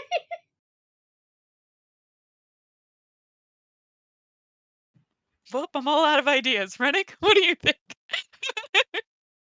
I mean, what exactly are we trying to like? Are we just trying to see if this is a valid city? Are we trying to do something with it?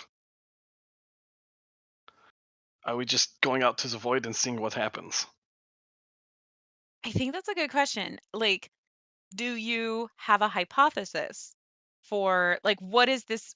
What is the like intent of our experiment? Right. So, Oh like, shit, what my do you bad, think my will bad. happen? We just played the song. We just did the song. So like all of the city songs should be going right now. Oh yeah. My bad, my bad. Mm. So things are lighting up. Think like Dorian begins to shift to the side. It raises even higher into the air.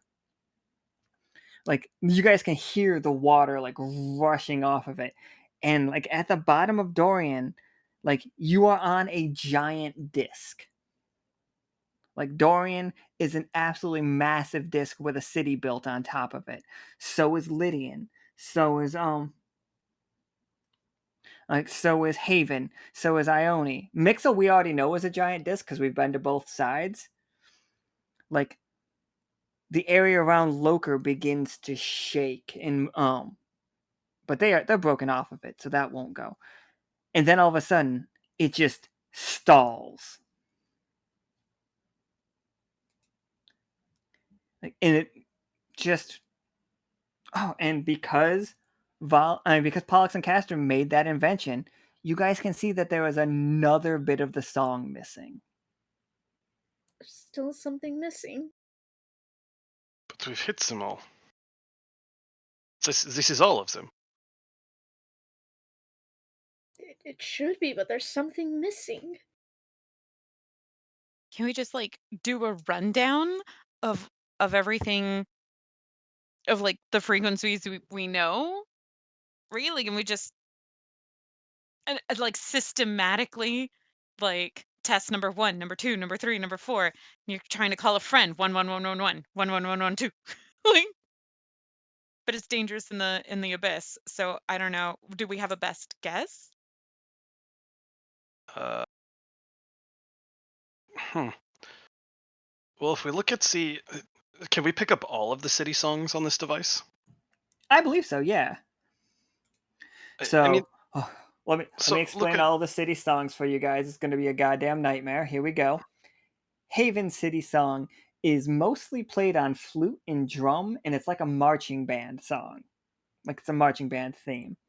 Actually, because I need to know. We know. So that is what I know about Haven Song. We know about Haven Song. Lydian's Song is the most aggressive trance music you've ever heard, played by a ghost.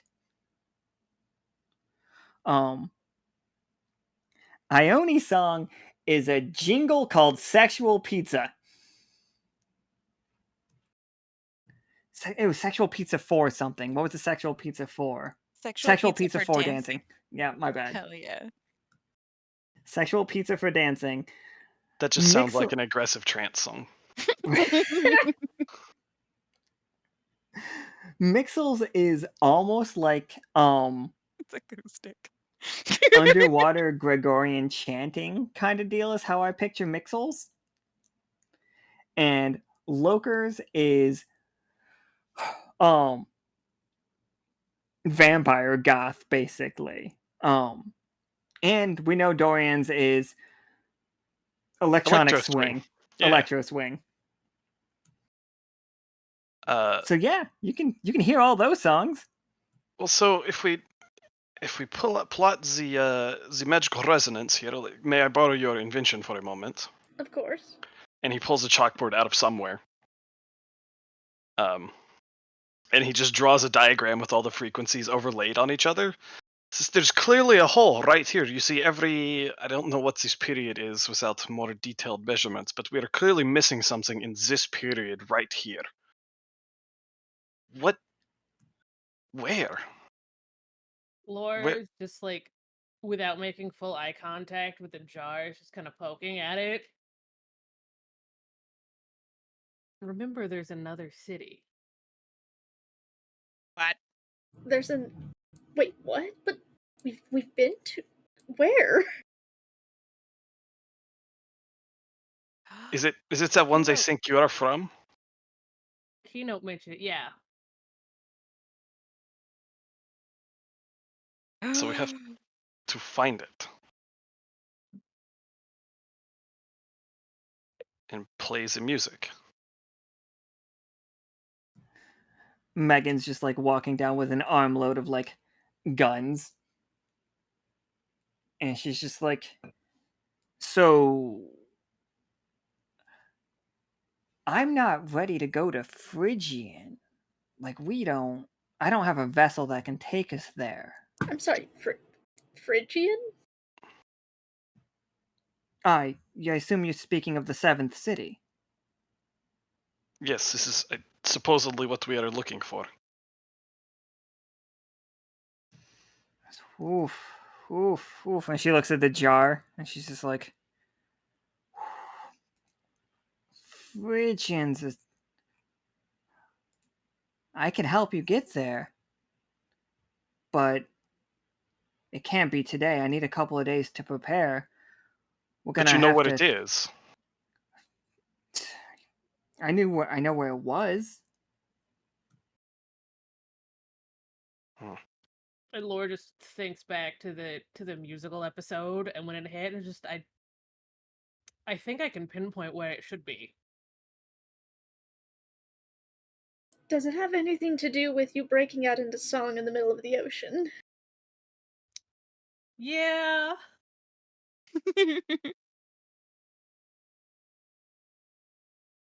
I think it might have a little bit to do with that. Thaddeus just looks up. I do not want. I'm not in. I'm not singing. I'm not watching you guys sing again. That was weird. Like, you all amazing talents. Don't get me wrong. But wow. It worked out. There's nothing wrong with Did? I suppose that's as best a lead as we have for right now.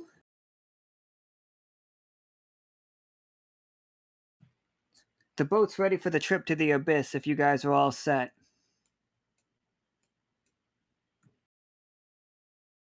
If we're still doing that today.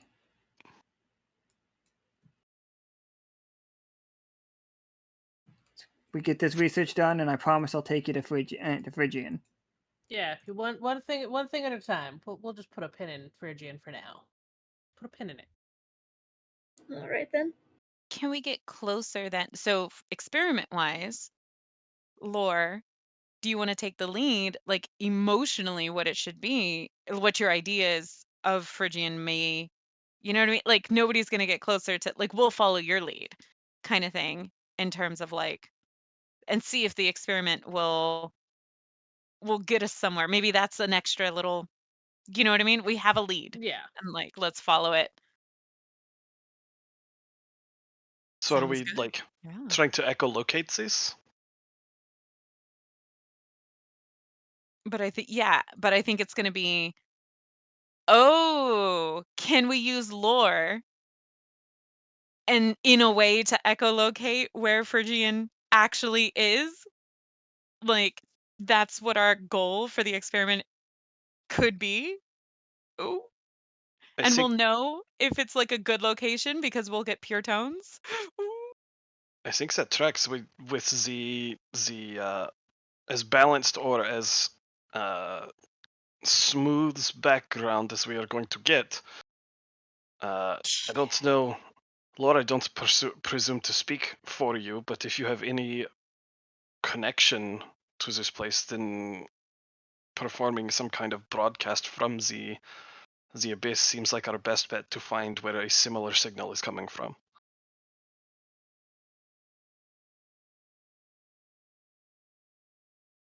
Yeah, I think it's safe to say, as Laura's thinking about just the feeling that hit her when the ship went over Phrygian. I think it's safe to say I have a connection to there. What does it feel like? Like that connection? What'd you feel? It go boom boom? Where?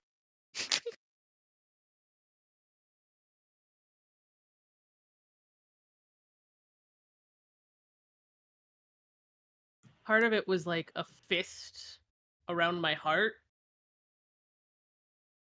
of apprehension, but also the feeling of home.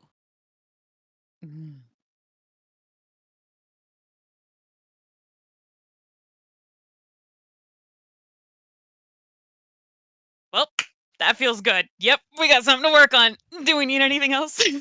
Like, that's great. You're great. Oh my god. We are great. No, you're great. Should we all like put hands in? It's like a big old group hug. Whole room just hugs. It's, ah. Aw. Megan just sits down her guts. Like, okay, hug. It's all right. Ethan's a big hugger, by the way. Like, look at this guy. You know he hugs. You know this guy gives Actually a great big hugs. hugger. Look at him. Mhm. Ah, God. He looks like one of those huggers who doesn't know how strong they are. He's Yeah. absolutely the hugger that doesn't know how strong he is. Hey, Crabbert in here. Oh, shit. No. That's the hugger with a bunch of knives. And Portia's just like, absolutely not. Yeah, Portia's just like, absolutely not. But then they're like, hold on one second. She's just like, I mean, maybe. Back it up. Back it up. I mean, no. Come on. Hold on. Maybe. I don't know. Whole group Just starts I'm in. shuffling towards. Nah, fuck that guy. Yeah, can fuck the stay over jar. there. We're not hugging the jar. We're not hugging the jar. hugging the jar. We don't I'll hug the grab thing in the knife, but jar. I won't hug the thing in the jar. That's an important like line to have, you know? Muffled dinging is very fun. Things in it's looking at you, Ceylon, and it's like you see it form almost a hand up against the glass. Whoa. The music is just like, how could this happen to me? You did I make made my mistakes. mistakes. You sure Nowhere did. to Sit there and you think run. about them. Life goes on as I'm fading away. Don't you do it? Don't you tug my I just want to heartstrings? scream. Don't you tug my heartstrings?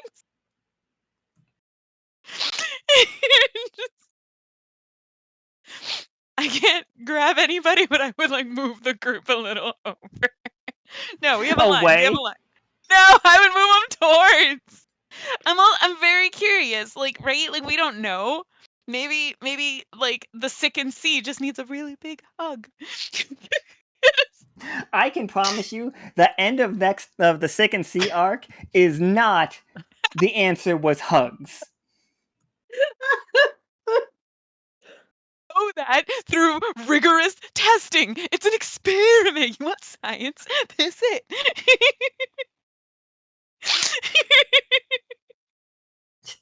The concept that Ceylon has just been out there hugging everything that she thinks has a spirit in it. Ceylon, normally experiments are supposed to be relatively safe. I don't think that tracks. Fortune favors the bold. Look, I know I'm on Team Lick, but I'm not on Team Hug the Jar. That is such a weird line. What are you talking about? What are you just vibe with it, all right? Let it internally, spiritually within you and see if you can connect. And like sometimes it lingers, and that's okay, but you gotta let it linger. I don't think I want the jar to linger. Mm. The song just starts playing Cranberries.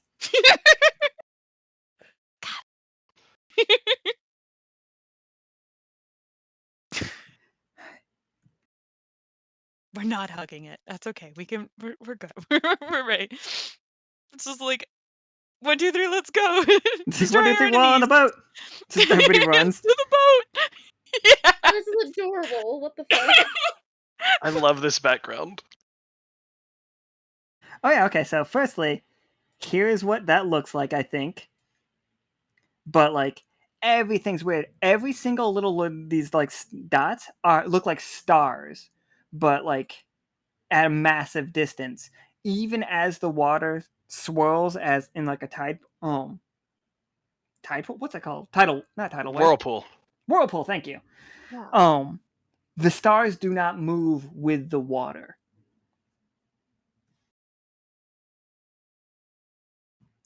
But they are there. We have this is the crew can meet other than Lore can meet Cora again. Cora is this one. She is the pilot of the ship. I love her. Look at her bag. What a fantastic bag. She's awesome. She's the best.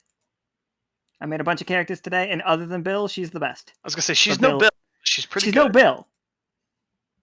And there will never be. And again, this is Leia. She is weapons. Like she has a fucking cannon, like the broadsider from Fallout, that shoots harpoons. And it's huge, and it's like over her shoulder.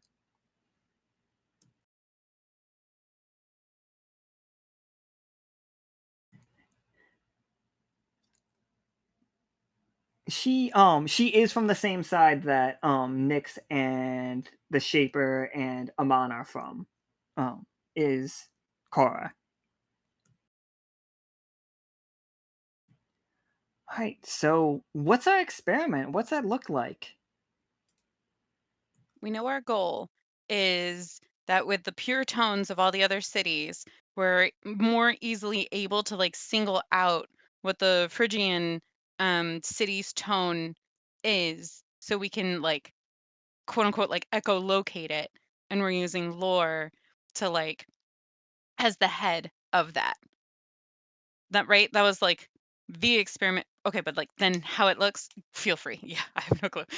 I just wanted to make sure like the concept, like I understood what we were going for. I think Lore has to sing. Yeah. Oh shit! Do we have Laura's section? Just I don't know if Nika has that ready to go, but that'd be great. Like I think Mhm. too, part of the experiment is also gonna be like one at a time starting up the songs for each of the other cities, just to like differentiate them from Mm. anything else, Hmm. and then also listening for lore trying to hear what is missing. Because if anyone's gonna be able to hear at least a trace of it, it's going to be lore. And what I can help you with is, so I have these like I have like uh I don't know how many crystals we want to like say, right? Like 5, 10, I don't know. So let's say I have 5 crystals that are like, oh, 6, excuse me. I have 6 crystals that are just the main emotions like fear, anger, sadness, surprise, joy, and love. And so like you can touch at different like amounts and stuff. And so we can see that on the oscilloscope. And that way you can try to like hone in what the vibe, like emotional vibe of that town is. And maybe get a little closer to like, is the emotional vibe gonna vibe with electro swing or is it gonna vibe with like Gregorian chants, like that kind of, that's how Ceylon is going to help you like hone in and figure out whatever the word is, fine tune. That feels right. All right. Yeah. That sounds great to me. Pollux and Castor and Renic, are you two helping? Like, oh, just Yeah. I know I realize you must be helping, but like, oh, what's it look like? I think Renic is trying to create the magical equivalent of like one of the big ass receiving dishes to help Lore like feel whatever is coming back at her. Oh, Fuck sweet. Are yeah. you like installing that on her EXO? Sure. I was thinking more just like a magical construct, like Okay. Oh, temporary yeah, thing. yeah, Yeah, absolutely. That makes but more sense. yeah. That's very theremin, like to have the to like have the capacitors on like the either side. And so like what if lore is theremin kind of thing, because like now y'all have played and figured out, and so like you can find like I don't want to speak for you. I'm so sorry, like Vala. like, Alright, bye.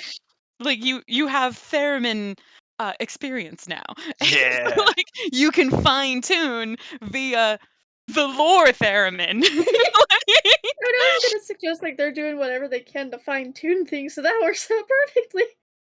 Fucking sick. The theremin came out in like 1928. I just wanted people to know this is like so cool. We're playing more like an instrument. I think Lore is playing herself Yes. like an instrument. Inside the EXO, we suddenly have like we see it with like a keyboard set up and like actually, Laura, what kind of like if you were to play musical instruments, what would they be? Oh, like okay, sorry, we can do a theremin, absolutely, but like inside the EXO, what are your musical things going on? Or does the EXO have just a ukulele? No, we're not making an internet apology.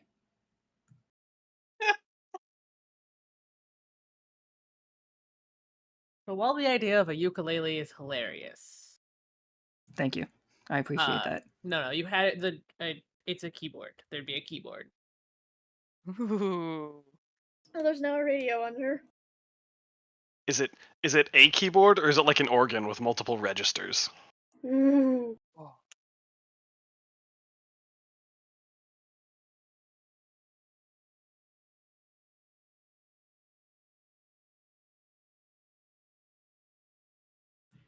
All right. Okay. Yeah.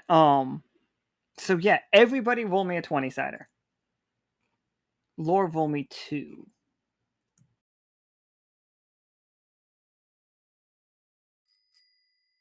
Oh, so close. So close. I was really hoping for that 13. I'm sure I have a bump it by 1. Let me find it. Oh, hell yeah! Fuck yeah. It's like absolutely. That theremin playing has paid off, everybody. Lore, you send out this signal, and the signal that you get back is terrifying. It Yeah, there we go. is yeah, I was already doing it, narrating as a 20, so Cool. this is terrifying, Lore. It is you hear the feeling of, in a horror movie when like somebody's like looking around an abandoned building that like an empty building that shouldn't be empty. That moment in a horror movie where that low note is slowly becoming higher and higher and higher and higher, and it's just like it gets to the point where like you're on the edge of your seat. That is what you are hearing, Lore, but there is no coming down from it. Like it is just, and then you become completely aware of it. Like, Lore, your eyes shoot open and things are coming. Things are rushing to you. You know exactly where Phrygian is. It's under the water. It's exactly where you thought it was. And something from there is on its way, and it's moving faster than anything else you've ever seen on the Echo. It feels disgusting. It feels like corruption. And it's coming. But you have plenty Lore of time to warn. Immediately sticks her head in the mech and just like, so you know how I said no giant monsters from the depths? We were wrong. Oh. Here, I'll show them to you. Oh. Oh no! The experiment's working.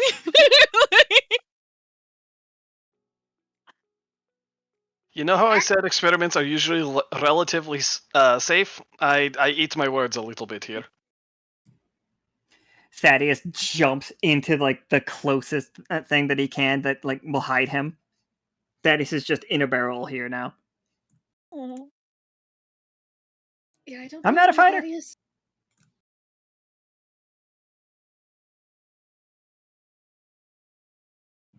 So yeah, Lore, all of you will see.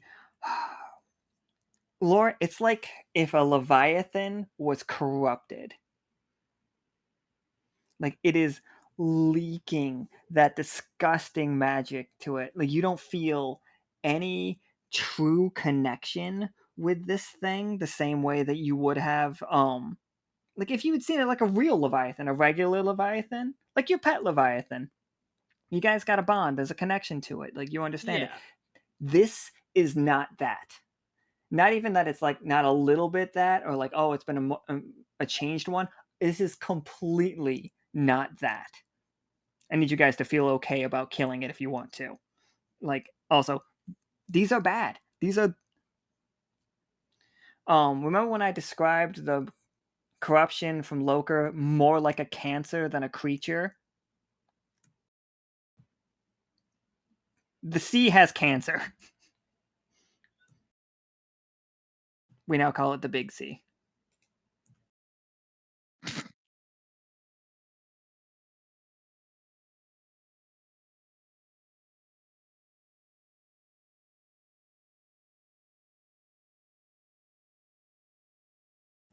And yeah,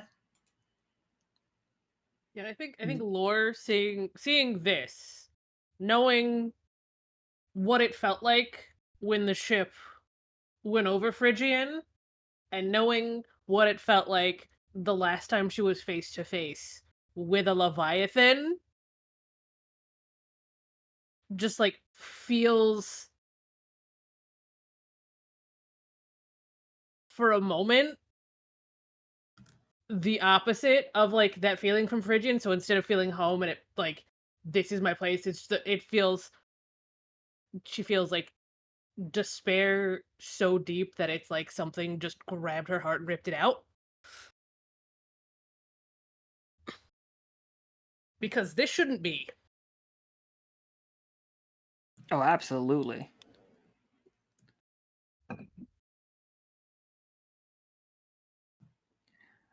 You hear Leia just like, well, they're on us now. Get to work. And like she like you see her loading up her harpoon gun. And Cora is doing a great job dodging around these things. Like we are staying completely clear until we roll low. Like if you want her to do something with the boat, she is capable of doing it. Like if you want her to ram, she can do that. We've got guns that we can broadside. Just let her know what you guys want to do and she'll do it. Leia and Megan will fight with you.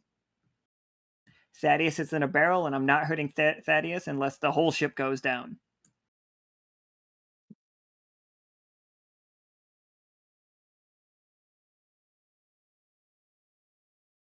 But yeah, everybody, how you gonna deal with some fucking weird, corrupted leviathans attacking the ship? And more importantly, they are going after Lore. More than anything else, they are on her. I feel like it's a real good thing we brought the mech. You Or just like, click your thanks, seatbelt in. Tim. Well, are we fighting this thing? Or are we just getting the fuck out? Like, before the question of are we fighting them or not comes up, Lord just lunges at it with a scream that sounds not exactly like her. Great, that answers my question for me. With using 2 AP for the laser cutter on the mech. Sick. Yeah, roll me 2d20. Whenever you're in the mech, always roll me 2d20. Yeah, that'll do it. Which one you hitting? So there's two of them. There's the purpley boy. They're both purple. They're both purple. They're both purple, but one of them's got his mouth open. Oh, it facing sure does. Lore.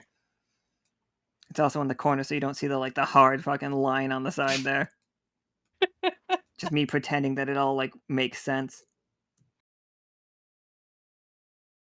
Yeah, so like it roars coming at you. Where do you want to slice it?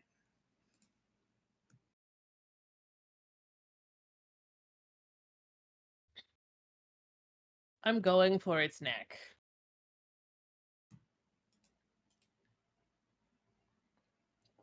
All right. So you go for its neck with that, and it's just like you slice, like not through it, but you make a huge like cut, and because that's great, because it cost AP to do that, you get to learn a thing. That laser burns through it and just like doesn't purify it. That's the wrong word, but cauterizes it. Like you can see the fact that it keeps trying to like refill its wound with other bits of the corrupted magic around it. Like it's just like looks like it almost, and this is going to be kind of gross, it almost looks like a tongue licking a wound. Like, and it's just like every time it tries, it just burns a little bit more of itself away.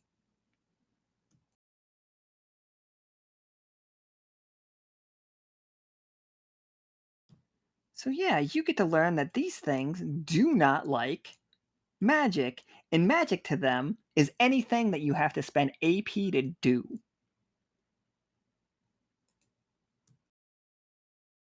So I'm making this the map layer so I can stop moving them on accident. Wrong one again. I've got a lot of maps on one layer here. So yeah, it reels back. These things, I'll tell you right now, these things have 20 HP apiece. They are bosses. They are strong bosses. But you just did you just did 6 damage to it with that laser cut. So this one's not loving it. All right, who wants to go where? See, my default is always shock, but that's AP. And they don't. Oh no, they hate AP. Like you can hit it with shock for sure. Oh, I completely misunderstood the thing. Yeah, no, fucking shock and the big purple guy. Absolutely. All right, so yeah, give me a 20-sider. Roll a 13, please. 11. So close. So close. So close. Pollux and Castor, what does your shock look like in this situation? Oh, so you're all wearing kind of like somewhere between scuba suits and space suits for the record, because Now, otherwise see- you wouldn't be able to be on the deck. Let's see, we're in the Celestial Sea, right? So my Sure are. thought was, obviously, regular lightning's probably not going to be really common here, but plasma lightning from space, that works. Space lightning. Space lightning. Space lightning. Okay. Does it come? Fun. I have to ask this question. Does it come from under the water space, or does it come from up space? Ooh. I feel like it would be really cool to see it come from like underwater straight up. Like they think they're conjuring it from above, but no, it comes from below. As above, so below. Yeah. So say we all. Yeah. How much damage does shock do? It does more damage if they're wet or something. No, when they're touching metal. Yeah, it does 8 damage unless they're touching metal, and then it's 10, but 8 damage normally. Whew, shock is a nasty one, isn't it? That's why it costs me 4 AP. Now, Lore, I'll give you this moment. You're in a thing full of metal. Yes, I am. If you want to add 2 more damage by like helping that shock out, Absolutely. it's gonna be 2d20. But if you roll a 1 on this one, it's gonna hurt. You're gonna take that shock. Well, We risked it for the biscuit. Oh no! Hey, can I add 1 to that 12 to make it a 1 and a 13? Yes. You know what? get a Reap reap and and sow. sow. Yeah. We can Reap reap and and sow sow. this one. Yeah, for sure. Let's do it. That sounds funny. Because anybody could have just turned the it into a 20 and had the reap and sow anyway. So, oh my! All right, here it is. Here it is. Pollux and Castor, you blow the living hell out of this thing. Completely gone. Like not just this one, but the other one too. And just like the whole world becomes rippling. You had way more lightning than you thought. It's just like the whole area goes. What color is the lightning? I'd imagine it to be like the same sort of blues and yellows that we're currently seeing in the sea. Love it. Like, and you all are blinded by those blues and yellows, completely like gone. And like, you guys blink a couple of times, the celestial sea is still. It's still the way that Portia said it's still here. It's beautiful. You guys can like. It's perfect. It's the perfect sound. Then you guys can look around. You don't see Lore. Laura has mysteriously disappeared. This is See- the end of a Marvel movie cutscene where it says Lore will be featured in Sunday's game as it scrolls by. Mhm. As he Pollux and Castor after that play, like would see like Lord Mr. be like, oh no, oh no, oh no.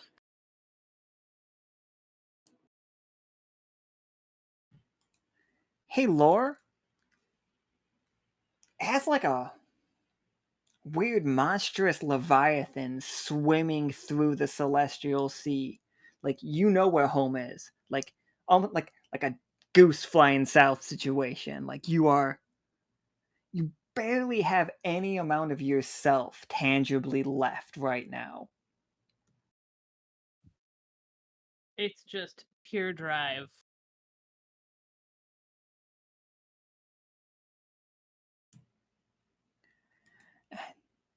Yeah, you guys can call out on your comms for her, try to do the location thing for her. Nothing's working. Her exo is still there, but Huh. it's pretty damaged.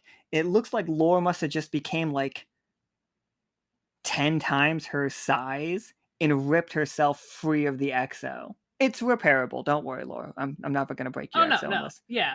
I was gonna put it out of commission for a while. Oh, absolutely, So for sure. You see just Megan walking around. It's just like, what the hell was that?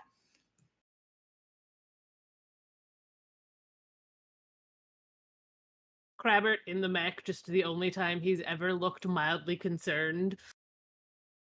That is a very good question. I didn't What- know I had that in me.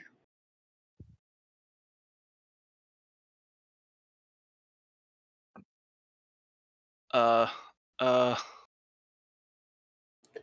Never mind. Where is Lore?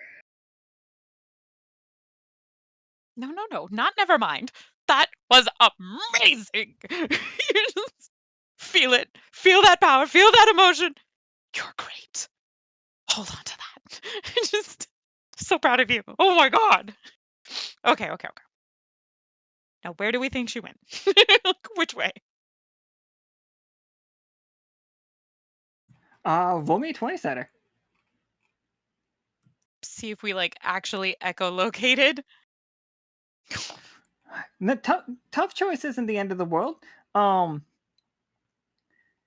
Ceylon, what do you have to do to figure out where she is? What is difficult? What makes this hard? Like, how do you successfully do this? But it was definitely hard. So what made it hard? I'm trying to find the lore I know in the form that I understand. And so like I'm trying to find something that isn't, you know what I mean? Like how I end up doing that, I think is the like I do not know. Oh shit! I got it. I'm sorry. I'm sorry. Please. No, It's the please. whole theme I of was gonna say- today's episode. Go ahead. I have an idea as well. Oh, Just- yeah. What's your idea? I have these marble things to try and divine where Lore has gone. And I think that's what Renic does. Absolutely. Ceylon, you feel it in this moment that the correct choice of action, and you don't have to do it in real life. I wouldn't force you to do that. Is to sing. And as you sing, you like the entire celestial sea becomes like the abyss in its stillness, in its like quiet. Like I if just you're got in Haven, goosebumps down my legs. What? if you're in Haven, like the music hasn't stopped, and it's not like negative. The whole thing isn't negative, but you all feel like a certain way, And it's just like, it's that little bit of Call of the Void. It's that little bit of just like, there's some, like, I think goose pimples go up everybody. Like, everybody's hair on the back of their neck stands up. Like, if you are sensitive to, like, sound changes in this world, then you are a little bit freaking out. Lydian is not having a good time with it. Like, the folks at Lydian are not enjoying this. Dorian's probably okay with it, although they were just getting used to their swing jazz. Electro swing, sorry. But yeah, Renic, cast your stones. Yeah. Well, 2d20 though, because Ceylon is helping you by lowering just The distortion. exactly Sick. that. I got a And +1. Absolutely, for sure. You can Pollux and Castor with his cast and like pinpointing her, like you can see it on your new little invention thing exactly where Laura is. Like you've got a lock on her. You know you didn't kill her. They would definitely breathe a sigh of relief at that. And Fuck, we're good. Sick. the Hell yeah! marbles Get a at high five. right? Just Cha cha cha cha cha. Woo, I'm nice. Oh man, Pollux and Castor and Renic can give like the best high fives. With all Yeah. 4 hands. We're all oh fuck, wait. Y'all are 4 and then y'all are 4. Alright. Doesn't Cassidus have 4 too? Yeah, no, y'all are gonna have to like high five my feet too. Like I want 4. I'm gonna like, put my butt down like 4. Big V. You see like the marbles as they roll around the deck, they are leaking like a luminescent, like almost ink, and they have drawn a map of the Celestial Sea, and they are pointing exactly where we saw before. Like she is like, if you guys are here, like Laura's here, then Laura's here, then Laura's here, and then Laura's here, and that is where she stops.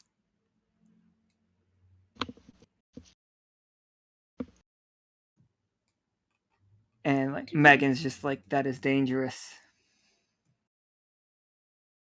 It's dangerous, yes, but I don't feel comfortable leaving one of our own there. And how did she get there so quickly? Did something take her? Oh, because you made it a 20. Renic, Laura's huge. Laura's like Leviathan size right now. But if I'm reading these correctly, and in fairness, this is folk song magic. I don't claim to have the best handle on it. This is saying that she is gigantic, like large something. I'm so confused, more so than normal when it comes to folk song. Right? Did he looks at her mech? Does it look like something large broke out from the inside? Yeah, 1000%. It looks rough. You can just see Kravitz sitting there at the controls, dinging solemnly. What? Now comes the question of what caused her to change. Was it the lightning? Something the caused her beast? to change shape, I would assume, if not form entirely.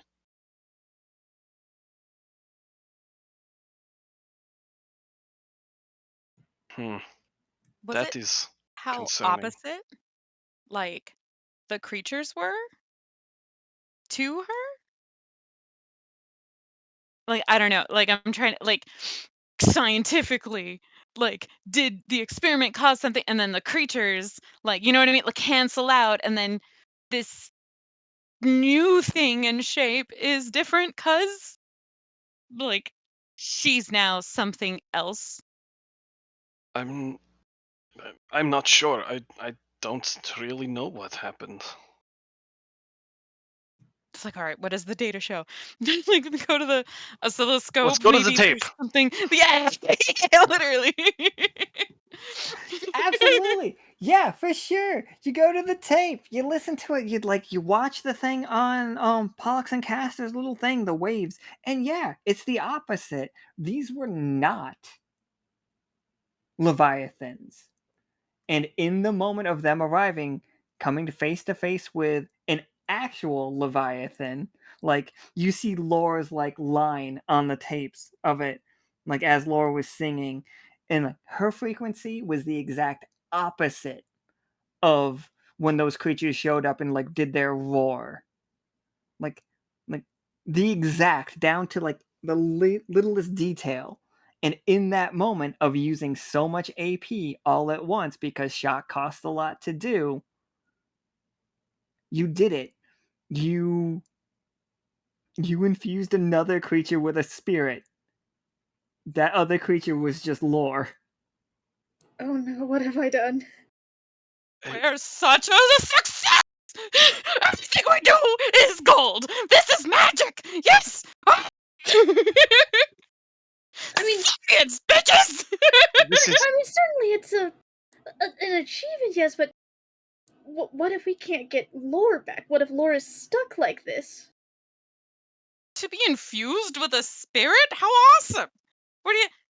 Oh, what kind of spirit do you think it is? that is the question. Well, And either way, we can spin it. It's a great success. Yes, absolutely. Brought to you by...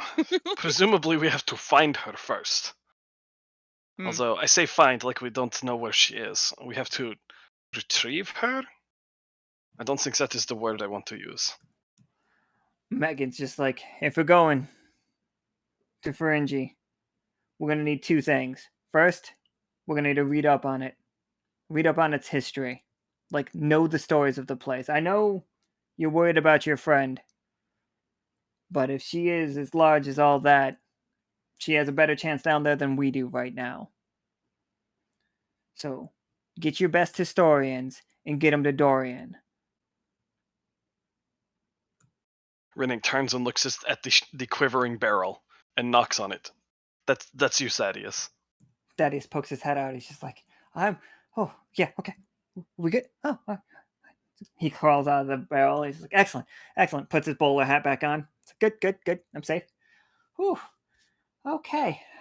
So I heard a little bit through the barrel. Historians.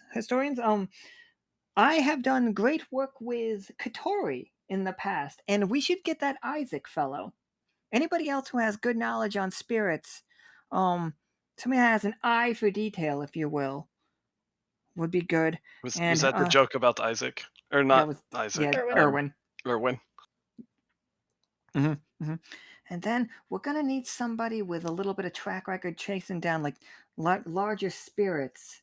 That fellow Forge, the Catman, he should be. We'll get him there too. Send the requests. Get them to Dorian immediately.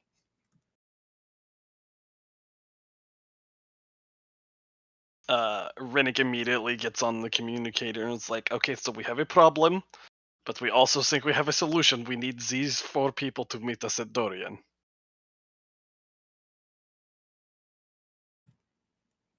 And yeah, I think the credits of this scene roll as this ship is flying back to like going as fast as it can back to Dorian. Crabbit like still sitting in the XO. Lore currently wrapped around a structure that looks like what if jellyfish were chandeliers? Jellyfish chandeliers, nice. And there we go. That is going to be the end of this episode. We could definitely fix her. I'm pretty positive. She just might be a bit more monstrous. Just, a tad. Man, there was going to be a little bit more, but no, that just went too great. That was just too great. Yeah, this was great.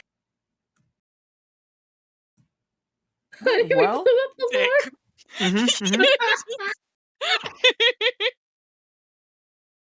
right, everybody. I'm gonna do a real quick recap. So we went to Dorian. At Dorian, we met a lot of really cool people. Like you guys are studying in the library. This crew came up with some fucking wild ass reasons that the spirits become what they are based on like opposites attracting and then creating something else, and that's very cool to me. We worked a little bit on the thrust situation. Renic graduated from Dorian and became a mathemagician, and he's got some crazy ass abilities tied to that. Pollux and Castor invented a thing that can basically gauge the frequencies of spirits, which is very fun with the help of Ceylon. Lore made friends with an acquisitionist, as they call them in Dorian, that is named Megan. She has a little crew of people that go around the world and grab items where they can. Don't worry, that'll definitely come up in the future because I want you guys to do some of those missions. We're going back to reacquisitions, people. We're doing it right this time. Hell yeah. We met Bill, the greatest NPC I've ever invented. And then we went off to the Abyss, which is the center of the Celestial Sea and also an incredibly calm place for magic, whereas Lore tried to reach out to Phrygian, having like a connection with it with home. It worked perfectly, maybe too perfectly, and summoned two really big monsters. Lore first beat the shit out of it with a laser sword, then Pollux and Castor showed up and beat the ever-living shit out of it with a lightning bolt that also suddenly made Lore disappear. But we know Lore became a giant Leviathan, is swimming to that location, and the crew needs help from historians to figure out exactly what's going on, and that is tomorrow's game. Oh, I'm sorry. We also figured out Dorian's music is electro swing played on a theremin. Did I miss anything else hugely important? Oh, Crabbit is the natural enemy of lippy crabs, not just because like he keeps losing fights to them, but because his cry is the opposite of is their mating cry. Yeah, same magical frequency. Mm-hmm, mm-hmm. Mm-hmm. Mm-hmm. We know we have all. And Renic finally got his marbles to work. We thought we had all the song Finally. pieces. We're missing a song piece. That's right. We learned that there are 7 song pieces and not 6.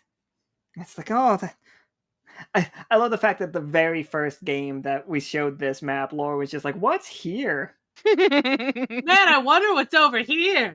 Such a weird connection to it. Also, I think we left the thing in the jar in the library. You left the thing. Don't worry. Dorian he'll folks be are very fine. respectful of each other's stuff. We should have hugged it. We should have hugged it. I was gonna say between that and Okay. the music I'm nerds team going, Blake. wait a minute. Does not mean I am team hug the jar. Oh, Could've sorry. known. We also had a very good group hug, and we learned that the crew does not hug jars. There's a lie. They're willing to hug a crab with a knife, but not a jar with corruption. Hey, Crabbit has been around much longer than the jar. Crabber season 1, right? I remember Crabbit think was so. like I think start of season 2. Start of season 2. Okay, yeah, When Lore became an officer, we gave her Crabbert. Yes. Brilliant. It was just too funny. So good. Too good. All right, everybody. Thank you for playing. I thought that game went great. Oh my god. Yeah. You guys always kill it. We always kill it. Do a great job. It went fantastically. Mm-hmm. Right? It did a lot of setup right there. A lot of really good setup. So like think of this weekend's games as like really like incredibly interconnected. Because tomorrow's game is figuring out how to save Lore, and then what's going on, and then Sunday's game is sending officers out to try to save Lore. And possibly finding the last song. And possibly finding the last song. So, again, thank you all for playing. You fucking killed it. Thank you guys all for the crazy amounts of support. And thank you for, like, the interest in the glow ups. Oh, I cannot wait to show you guys. They're gonna be so much fun. It's gonna be. I can't wait to see these ones, and I can't wait to see the rest of the ones from this arc.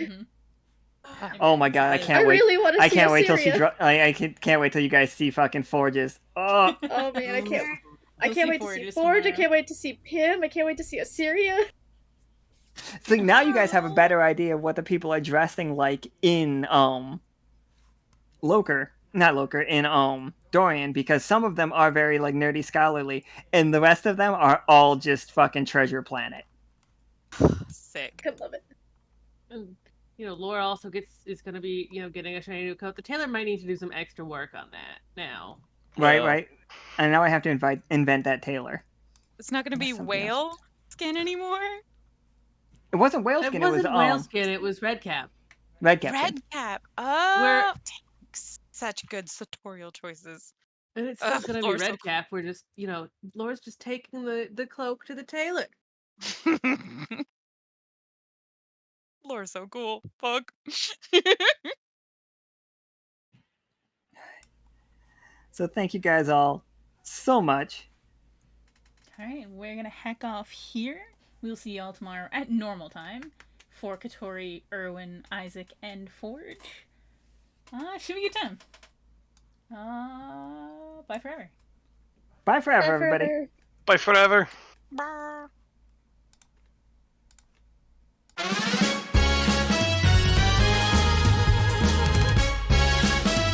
In the celestial sea where stars align, Lockstitch will go where wonder lies.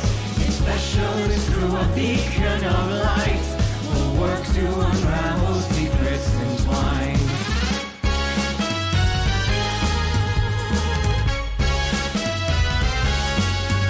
As we study the maps, ancient realms unfold, combining the knowledge of new and old. My heritage whispers in my ear, power stirring within me, eager to appear. Starborne melody echoes in the deep. These questions torment me, so answers I will reap.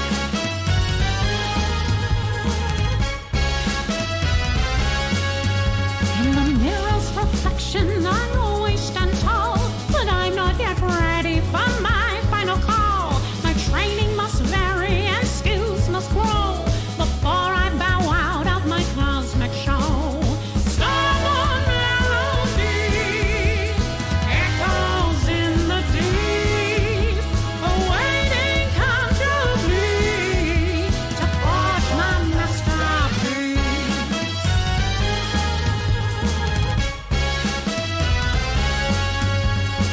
In heaven's rhythm, a mystical code. I search for the secrets that it could bestow. Always wary of the cautionary tales. Lockstitch's legacy in cosmic trails. Starborne melody echoes in the deep. An opportunity to realize my theory.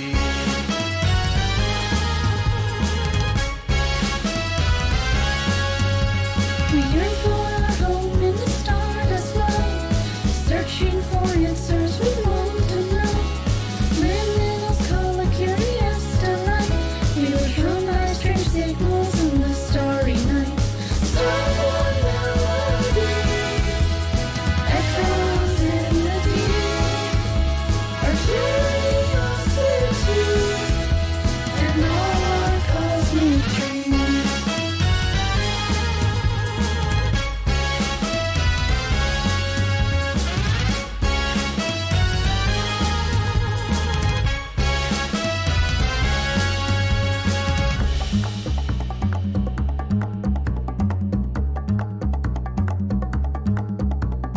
Bringing the storm, I rise to reign, justified in the sovereign's chain. Be a treasures of power, I'll conquer each year, and show of echo, the new queen is here.